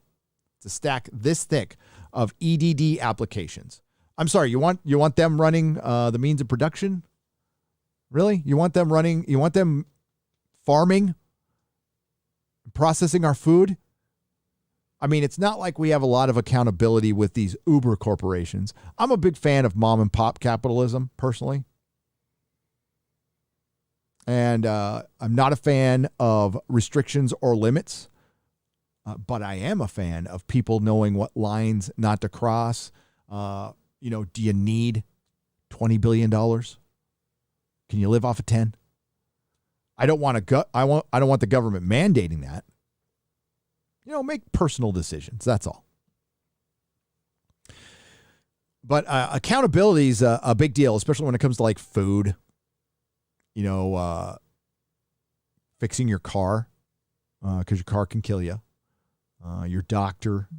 Accountability is a big deal. There isn't any on the state level. Stating the obvious here. Just stating the obvious here.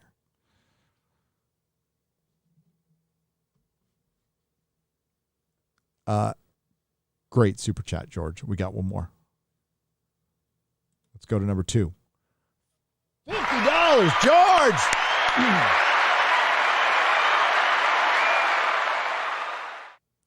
All right, I got an answer to my question. That's good. We'll do that in a little bit. Number 2. At the same time, the first volleys have been let loose. RTD's return signals. The first arrows have hit the mark. Between the BBC's bottom feeding, gigging for leftist trolls has hurt their bank account. Yes, as I stated in my video, George, thank you very much for the $50. Welcome to the motherfucking meritocracy, where results fucking matter. Results matter.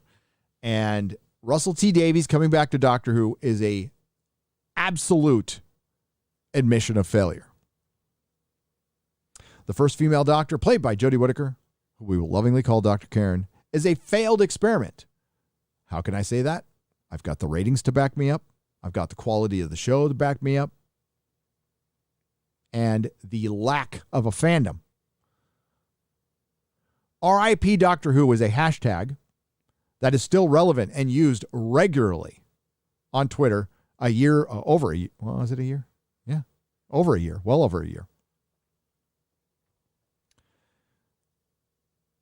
It was a massive mistake.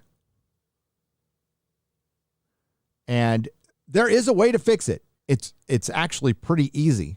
All it takes is willingness. Come out and say, we made a mistake with this one.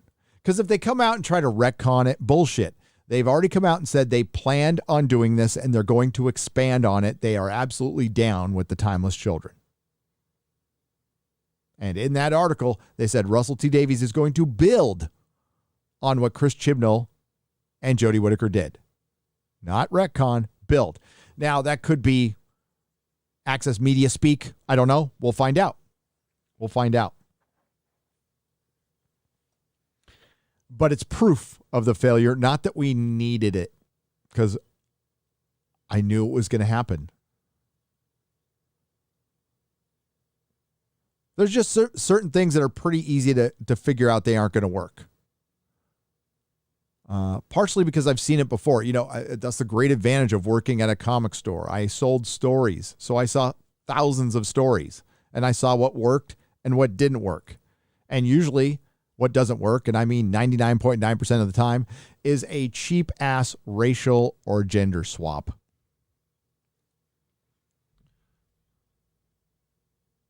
You know what does work occasionally? New characters, new stories. $100 from George! Number 3, if RTD musters up the courage and mans up the road the road back will be riddled with regret, sweet revenge, and rejoice. BBC, like KK, is going to have to be force-fed its own shit. To never forget the taste. Step up, stand tall, stop fear, live life now. All hail Nerdrotic and hail George. Fear is the mind killer.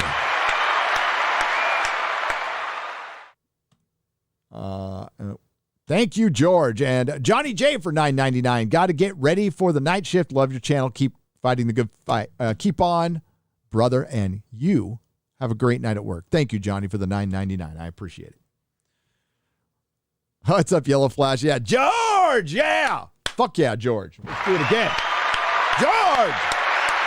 My voice is cracking like I'm in fucking puberty or some shit. What the fuck is that? All right, so I've got something to show you.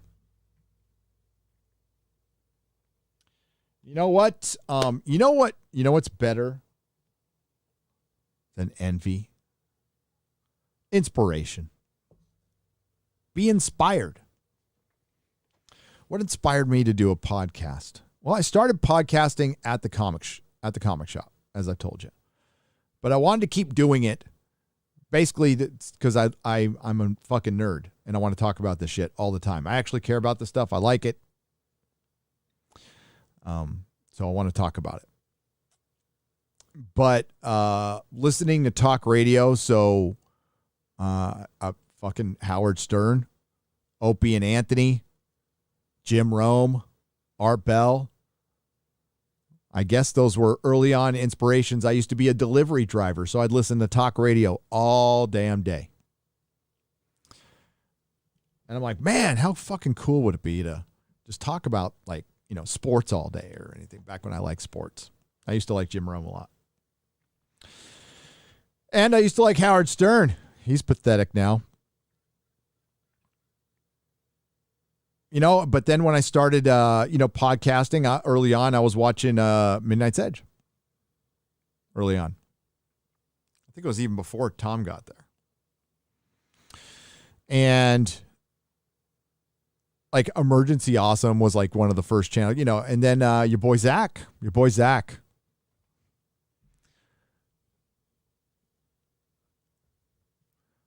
So I got inspired and started doing my own thing. And if you go way back, I'm like, I'm never going to make videos. I like just live streaming. And then I started making videos. So I'm, never say never, obviously. But I highly recommend that if you have the gift of gab and you practice common sense, to come on this platform and be part of that independent movement. Be part of the counterculture.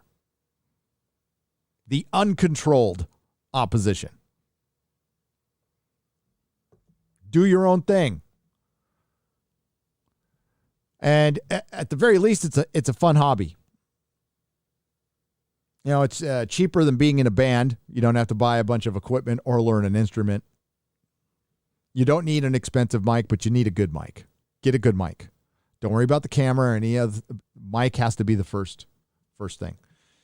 So a lot of channels have started up because yours truly and many others have said, try this. It's pretty cool. And, look at, like, I remember when Yellow Flash hit 1,000 subs on his other channel and he wasn't monetized.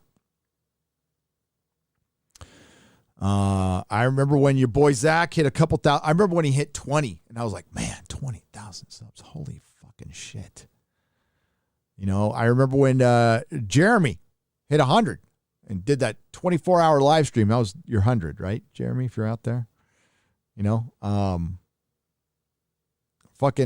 tragedy, watching young Josiah's channel just blow the fuck up before the election and then YouTube just yank it, those motherfuckers. That is a possibility of happening. But those who try the most fail the most, my old sponsor used to say.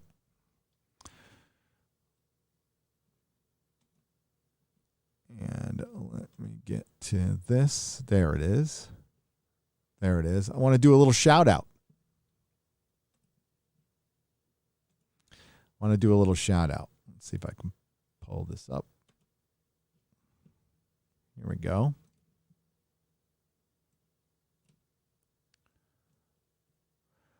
So George Molo has actually been around my channel for a long time.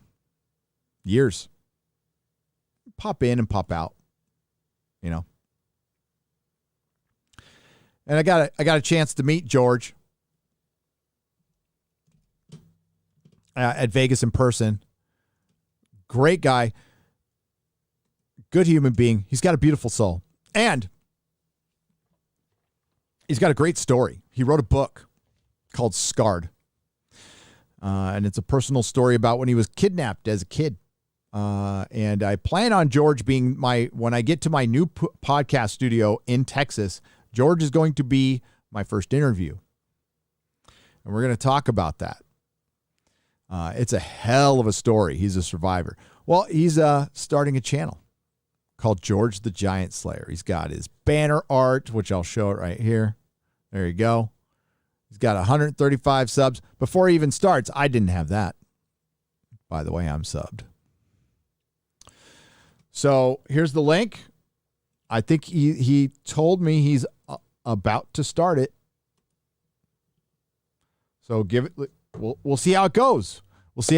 As I told George, manage your expectations. Have your own goals. My goal was not. I thought it was ridiculous that this would be a job someday, and it really isn't now. But I thought it was just utterly ridiculous. I had a co-host at the time, and he was like, yeah, we can make money. I'm like, you're fucking high. We're not going to make money. He couldn't wait it out, and he went off to Twitch to go do Dungeons and Dragons, and I wish him all the best. I like John. But I had another partner, Dennis, and he left and decided to go it alone. And that's when the channel took off because of Doctor Who. I don't know how it happened, but it did. So, and I'm happy, and I love it. It's the best gig in the world. Thanks to you guys.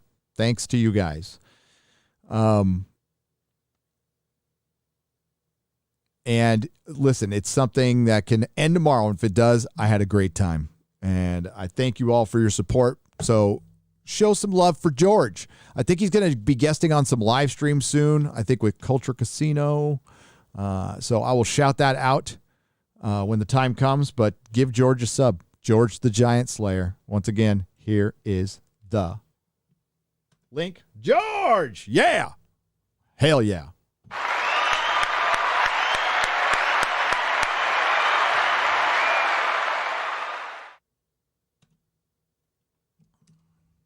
All right. Venom's gay. I don't know why Venom's gay. Because everything's gay now. And I was actually looking forward. Oh shit. I put Venom gay and the first thing that comes out is out.com. I'm going to go to Bounding into Comics if you don't mind. I was looking forward to this movie. I like Andy Serkis. I do. He just did a brilliant reading of The Lord of the Rings. It was fucking fantastic.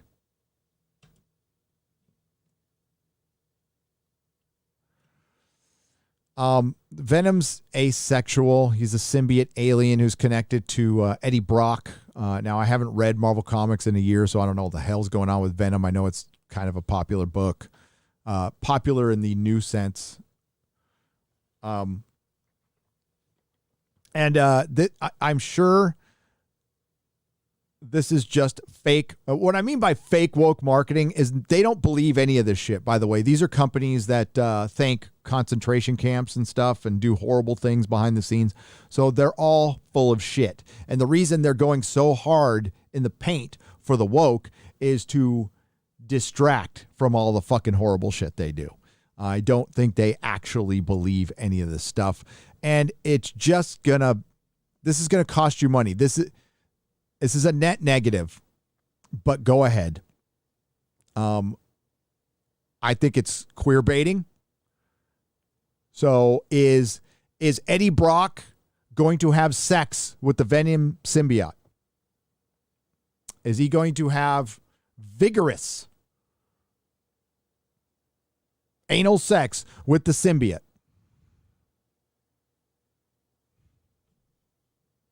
Are they going to get married, have a relationship, have kids? Like, what's the point of this? Serkis spoke to Upbrox to promote the upcoming film where he discussed a scene in the film where Venom goes to a rave. By the way, I'm hyperbolic because they're full of shit. They're fucking full of shit. Are you really going to go there? Then fucking go there. You know, same thing about talking about modernizing fucking Bond girls. All right, cool. Find some middle-aged, frumpy woman with fucking armpit hair. You know what? Who doesn't shave anything. Hairy legs, hairy arms, armpit hair. That's what the next Bond girl should be. You want to go there? Fucking go there. The director explained it was originally going to be a carnival of the damned, and it ended up being Tom had got to know Little Sims, who's a brilliant rapper and also stars in a movie, and she actually had made a song unbeknownst to her called Venom that connected very much with the movie. And so Tom got in touch with her, and that song became sort of a focus. Well, Tom and co-writer Kelly Marcel were always about Venom coming out and going to a party that was a very sort of LGBTQIA, don't forget the plus bigot, kind of festival. Really, I'd call it. And so this is is his coming out party, basically. This is Venom's coming out party, he added. So it's not LGBTQIA plus at all. Well, like actually coming out, because it's very interesting, Circuit responded. Well, coming out, being out. Well, you just compare it to LGBTQIA. That's very interesting, Ryan countered. Well, what is interesting is that it's just like, here is kind of a, he says in the movie, in other words, he's just making this shit up as he goes. He just got caught on this one. We must stop this cruel treatment of aliens, he said. You know, we all live on this ball of rock, you know, and so he inadvertently becomes a kind of, he's speaking for the other. He's speaking for freedom of the other. Okay. The feeling like an other. Othering. People have been doing this since there's been people. It's part of a tribal thing. It's because we are not. LGBTQIA plus are not a hive mind species. They are individuals. And we individuals can feel like an other at any time for whatever reason. It is a recent thing to be very proud of what I call self-othering by playing into the victim narrative, because most people don't like whiny little bitches. That's it.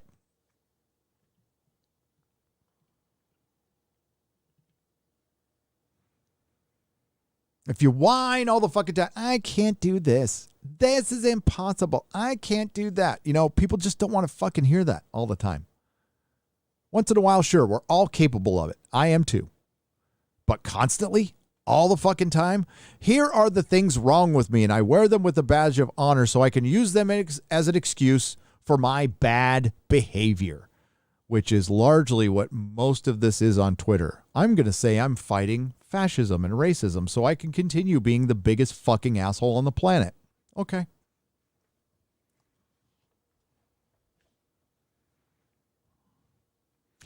Absolutely. They do love each other. And that's the kind of center of the movie that's a love affair, a central love affair.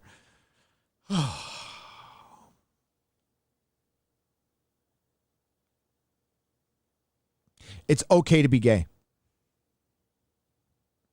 It's okay to be gay. Has been for quite some time. Sure, there was a time where it wasn't in society.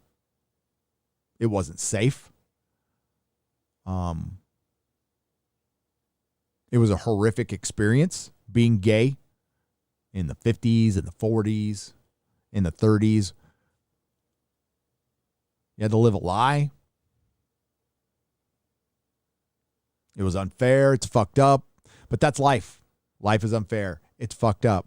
But thanks to your predecessors' struggles, it is okay to be gay.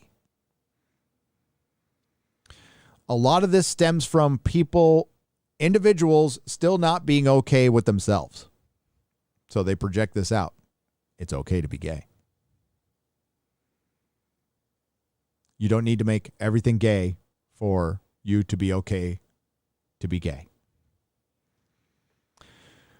This is just, and listen, this is Hollywood. This is corporations trying too hard to make up for sins in the past.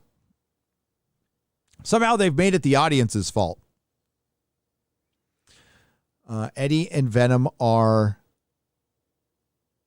not in love with each other in that sense. Brotherly love, friend. I mean, like, if they remade Harry Potter, then it would be Harry and Ron now, and not Hermione. Or they'd be polyamorous or some shit like that. It's getting to the point where, well, it's way past the point where this is damaging whatever cause you had, and it's creating resentment. You know, just make a fucking movie. Just make a movie. Not every damn thing. And this is also Hollywood trying.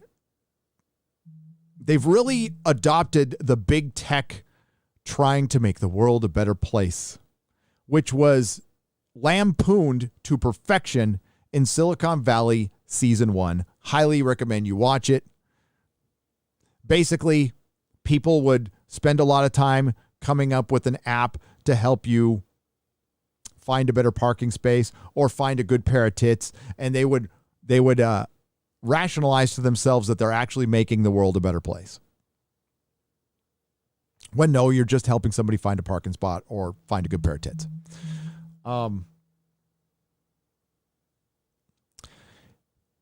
He explained in the notes, it's very much about the extraordinary relationship between symbiote and host. Any love affair has its pitfalls, its high points, and its low points. Venom and Eddie's relationship absolutely causes problems and stress, and they have a near hatred for each other. Yeah, so you're calling that a gay relationship now.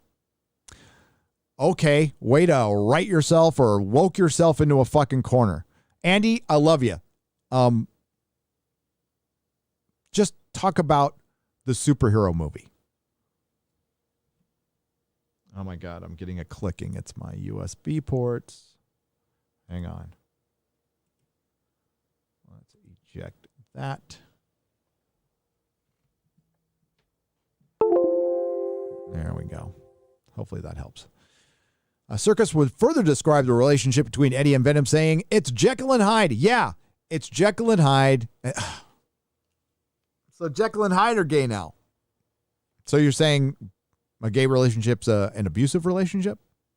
You see how you it's best just to go, hey, I'm making a superhero movie. But if you want to believe Eddie and the symbiote are gay, you're free to do that. It's your imagination. But in the story, I think it's best not to define the relationship at all. Why don't you let the work speak for itself? You can talk about it as a relationship. Is it a relationship, or is it like, I don't know, The Odd Couple, who would definitely be gay now?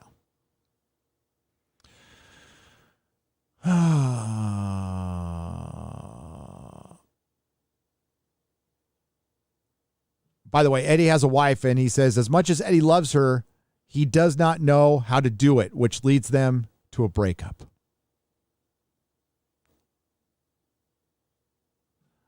I like Tom Hardy. I didn't mind the last Venom movie. I thought it was like a time capsule movie that came out in 2004. Or no, it felt like a movie that was made in 2004 that came out a couple of years ago. I'm a big fan of the character. I've always preferred him as a villain. I don't like the Lethal Protector that much. I think he could have been a much better villain for Spider-Man. I think he's a great foil for Spider-Man, but they did that thing where they turned him into a hero. And then the woke marketing started for a movie that didn't need it. I mean, will this harm it? Probably not. I mean, if you want to compare them, the intersectional feminist marketing of James Bond is far more harmful because you're deconstructing the entire character. Now, they are doing it here, but this isn't a character to the broad general audience of normies that has it's Venom is new to a lot of people. But now they'll do it in the comics. Although this is Sony's problem and not Disney's. I doubt Disney would have a single problem with this. All right, so we also have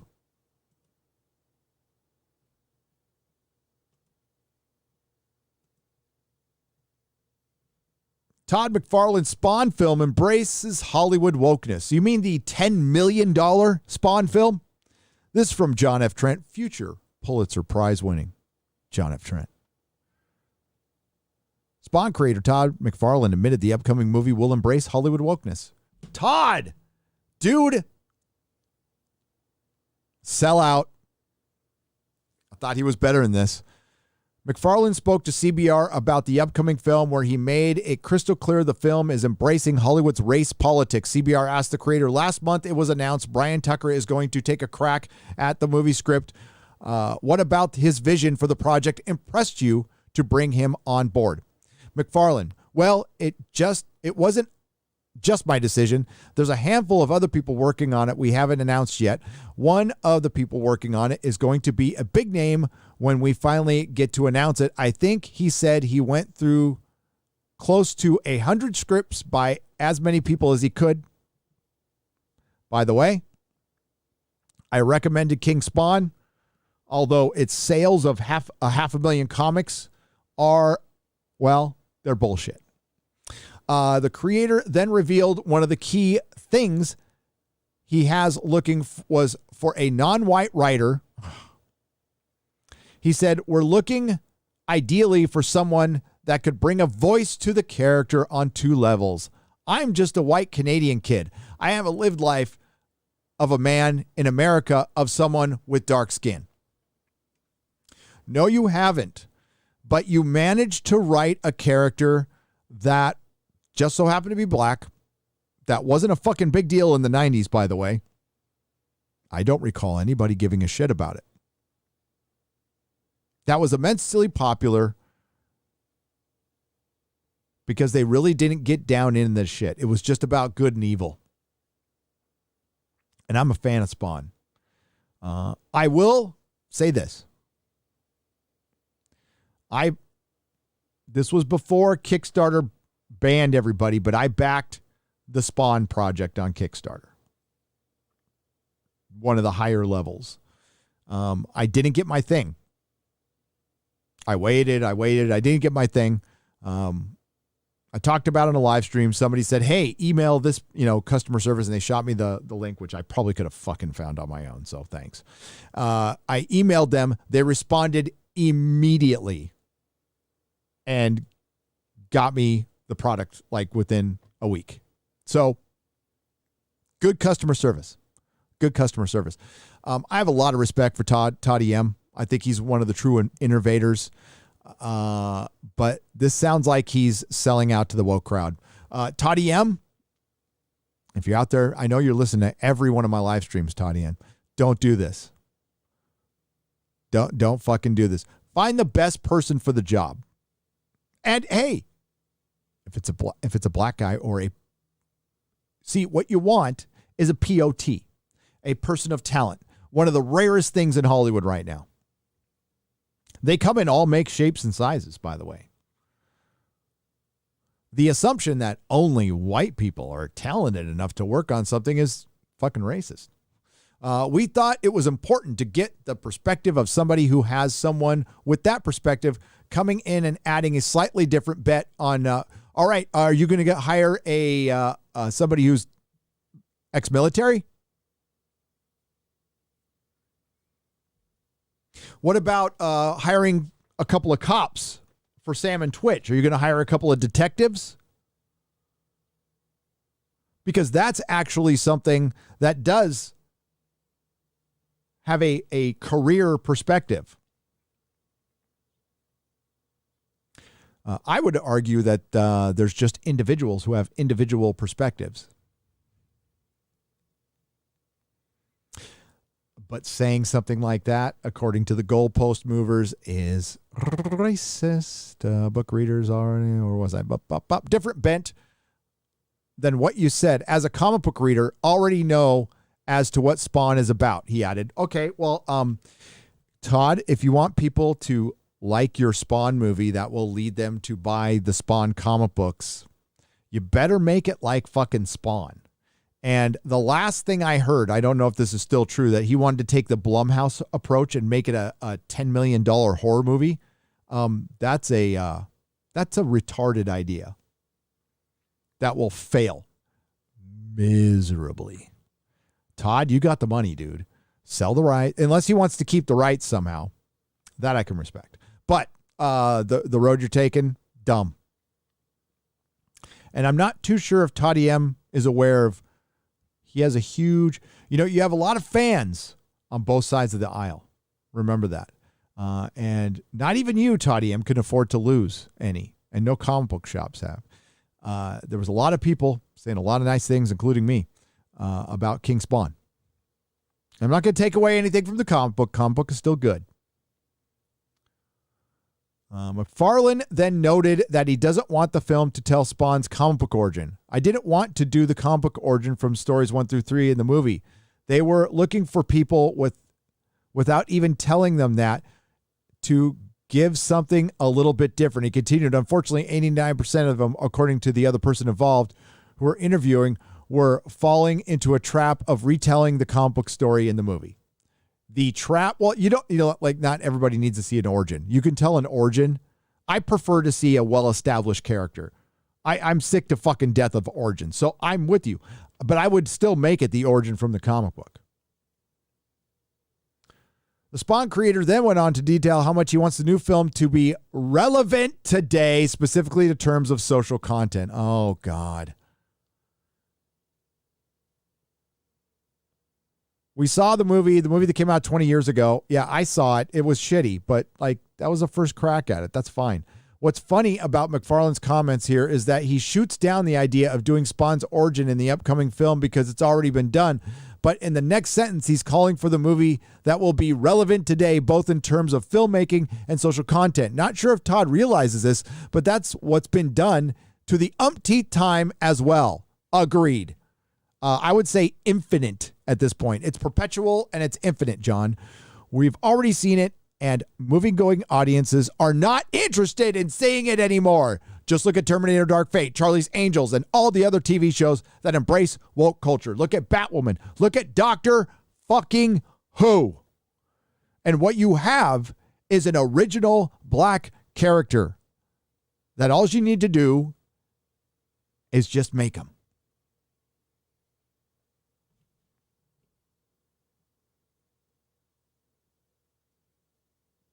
I mean, Spawn is a derivative ripoff of Batman and Spider-Man and Ghost Rider, and I don't care. I fucking love it. It's everything I like.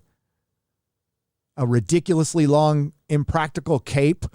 I fucking love it. Movie-going audiences do not want to see films that have social content that is relevant to today, because that, you know what it means? It makes it dated, Todd. Dated as your last Spawn movie. If you choose to be, I really like what John is saying here. If you choose relevant today over timeless, no one remembers your movie the second they are out of theaters. In contrast, timeless messages are still with us. What's the greatest trilogy of all time? Lord of the Rings. Timeless. Absolutely timeless. Why does the first Matrix movie fucking stand up? A movie about computers, of all things, and it's timeless. Because of the way they shot it, the world they put it in. Because it's timeless. People are still talking about Lord of the Rings and the original Star Wars films. People are still talking about Die Hard, The Sound of Music, Gone with the Wind, and The Wizard of Oz. McFarlane's comments come as Image Comics announces the recently released Gunslinger Spawn #1 became the biggest launch of a new superhero monthly title in the comic book industry in the last 25 years. With its first printing of 393,000 copies, unfortunately padded by multiple variants. Image specifically noted that the first issue of sales of Gunslinger beat Marvel Spider-Gwen, fucking stupid, Spider-Gwen stupid, fucking stupid shit that launched in 2015. According to Comic-Con, Spider-Gwen shipped 254,000 copies padded by variants when the first issue debuted. Look at that. That's badass. McFarlane isn't embracing topics that would be relevant today in terms of social comment. He's literally breaking records with a character from the Old West. That's fucking badass. I need to get that and read it. Yeah, I'm sick of this shit. And I'm sure you are too. I'm sick of this shit. Okay. I'm going to read a couple super chats and then I have a commitment. I'm sorry. I will be jumping on over to, I don't know if it's going to be live or not, but I'm going to be joining Kurt Metzger in about 5 minutes. I'll be right there, Kurt. But let me read a couple more super chats. I might do a video on that. I didn't think that would piss me off as much. But it did. It did. Both Spider-Man comics got screwed horribly by Joe Quesada. JMS didn't want his name on One More Day. I recall that, but it stayed there. But Planet Aspect, he wrote Sins of the Past. So you could let's take away One More Day from JMS. We still got Sins of the Past. It sucks because like his Thor book was fucking awesome, dude. At San Diego Comic-Con, he said Peter would never make that deal. I agree, but he still wrote it. And he wrote Sins of the Past. Sins of the Past is just as bad as One More Day. It's just as bad. Imagine if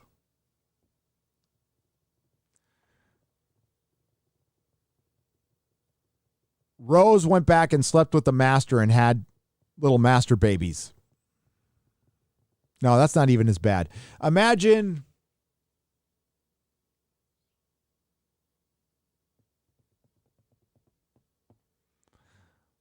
Lois Lane sleeping with Lex Luthor. They've probably done that in some reality that I haven't read. But yeah, it's just a fucking terrible idea. Protege Music for $5. Tangerine Man is bad. Tangerine.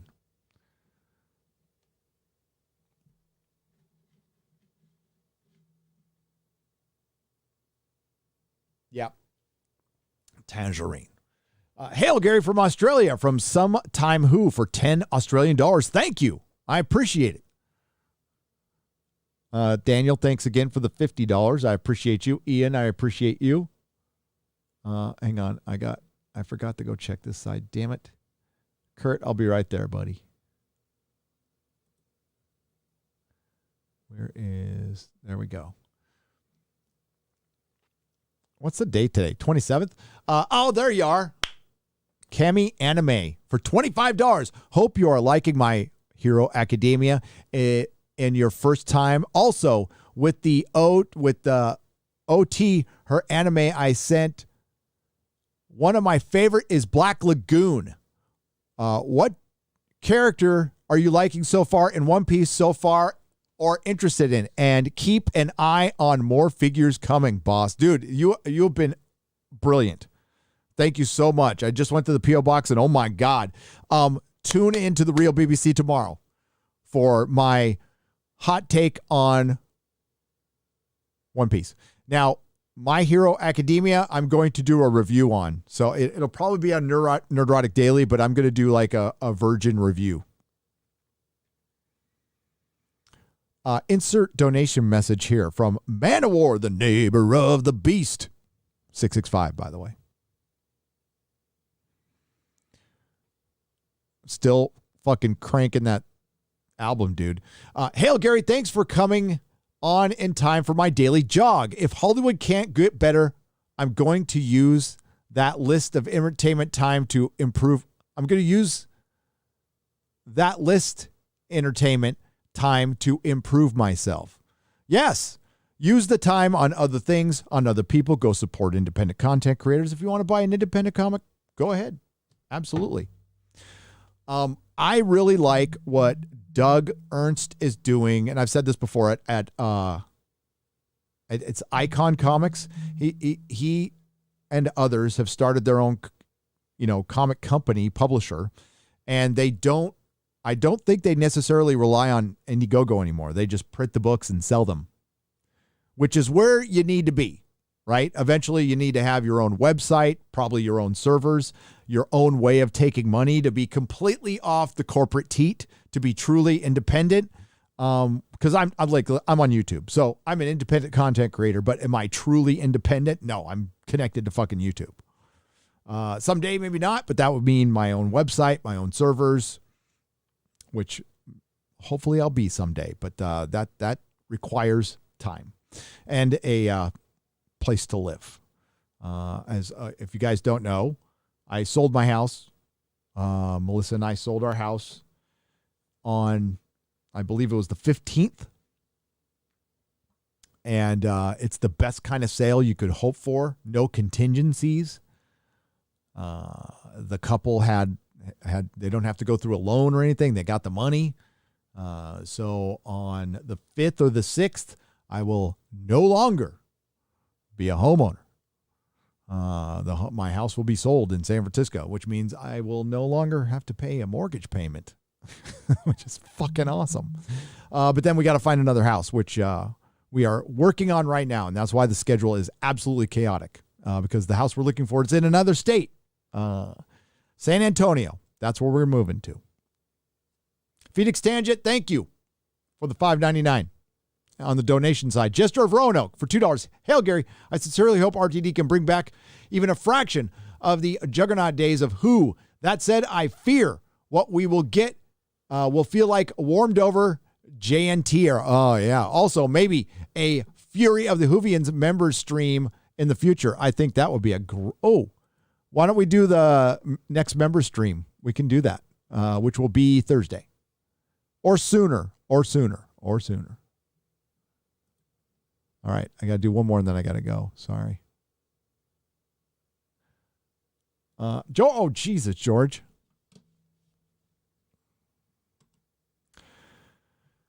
George for $99.99. George!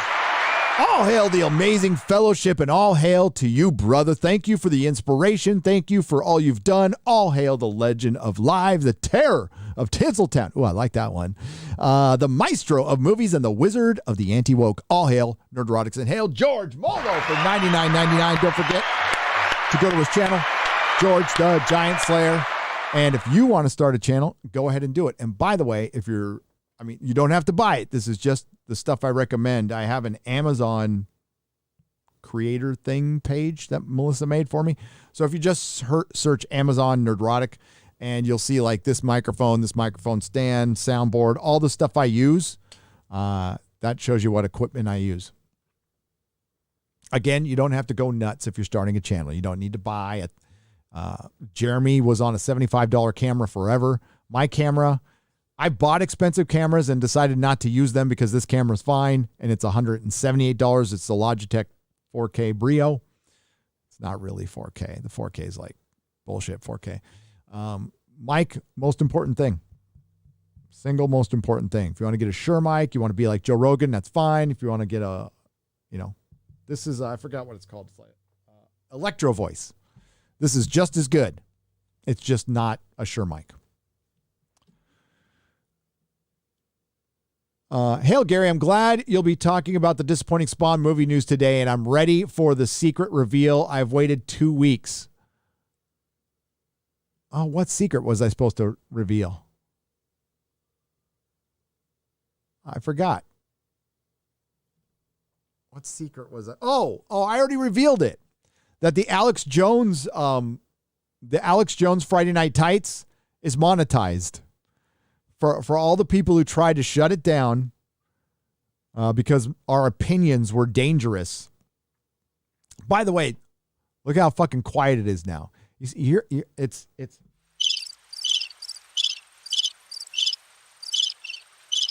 Where are they? Where are the Marvel stands?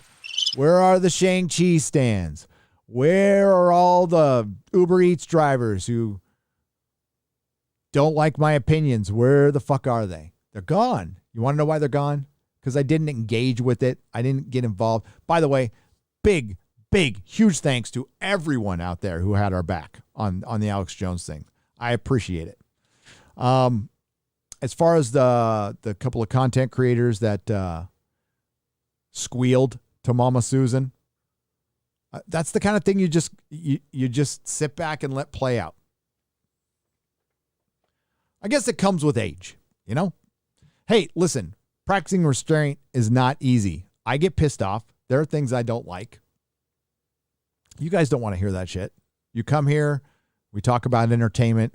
I'm not going to sit there because if I'm talking about like shit with other channels, I'm talking about this channel. Nobody wants to hear about channel shit. Okay. I don't. And I know you don't. And people share, subscribe. So, false flagging is the most fucked up thing you can do. I watched the Hassan Piker, is that his name? And H3H3 podcast for 10 minutes called The Leftovers. It gave me eye aids and ear aids. It was the worst shit I've ever fucking heard. 500,000 people fucking watched it, more than that.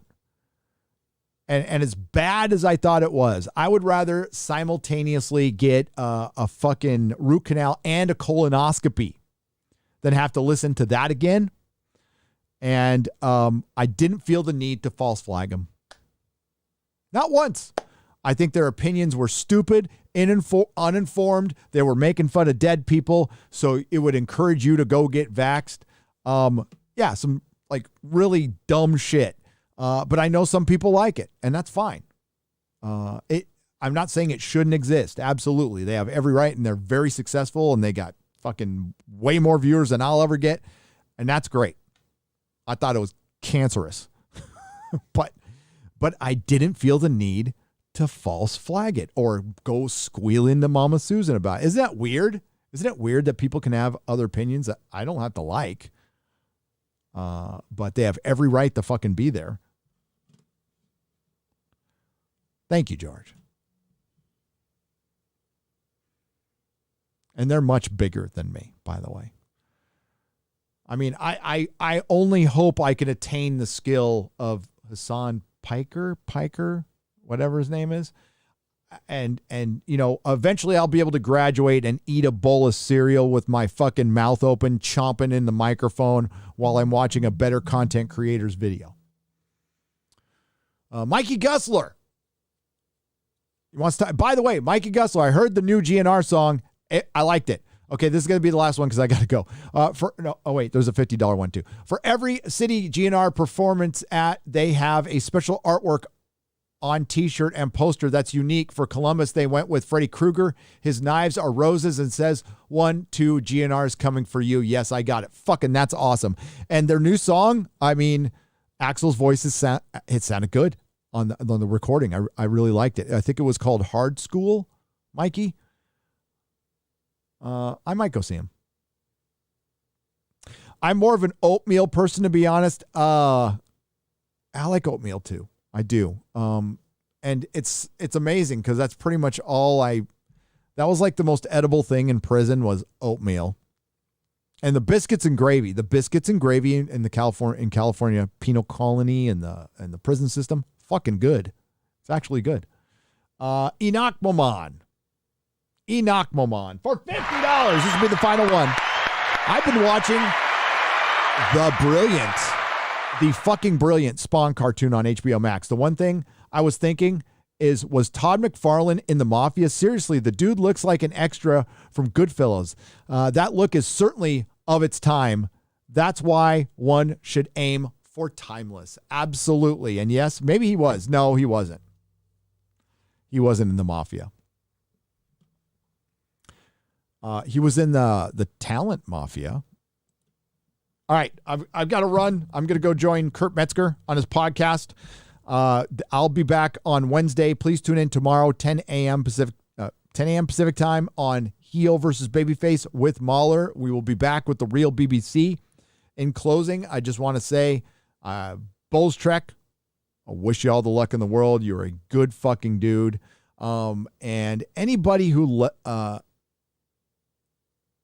levels any criticism, disingenuous criticism, even if it's he might be white supremacist or he might not, you know what? Of course he's not. Of course none of us are. It's a fucking retarded argument. And throwing out hyperbole like that has become dangerous now because it's become normal, vernacular. It's going on in our schools. It's permeated our culture. And now when I walk by a homeless guy, like I did in the grocery store last night, I got called a Caucasian devil. You know, that shit didn't happen here in San Diego before, but it's of its time, and it's because it was allowed. And it's because you don't have an argument. It's because of selfishness, petty. It's objectively pathetic.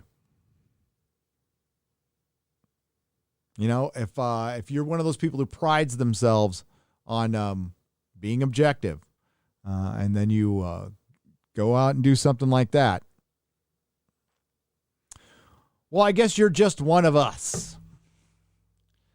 One of us biased people. You see, I can't be objective. I can try in certain things, but I'm a human being. I have bias. We all do. We all do.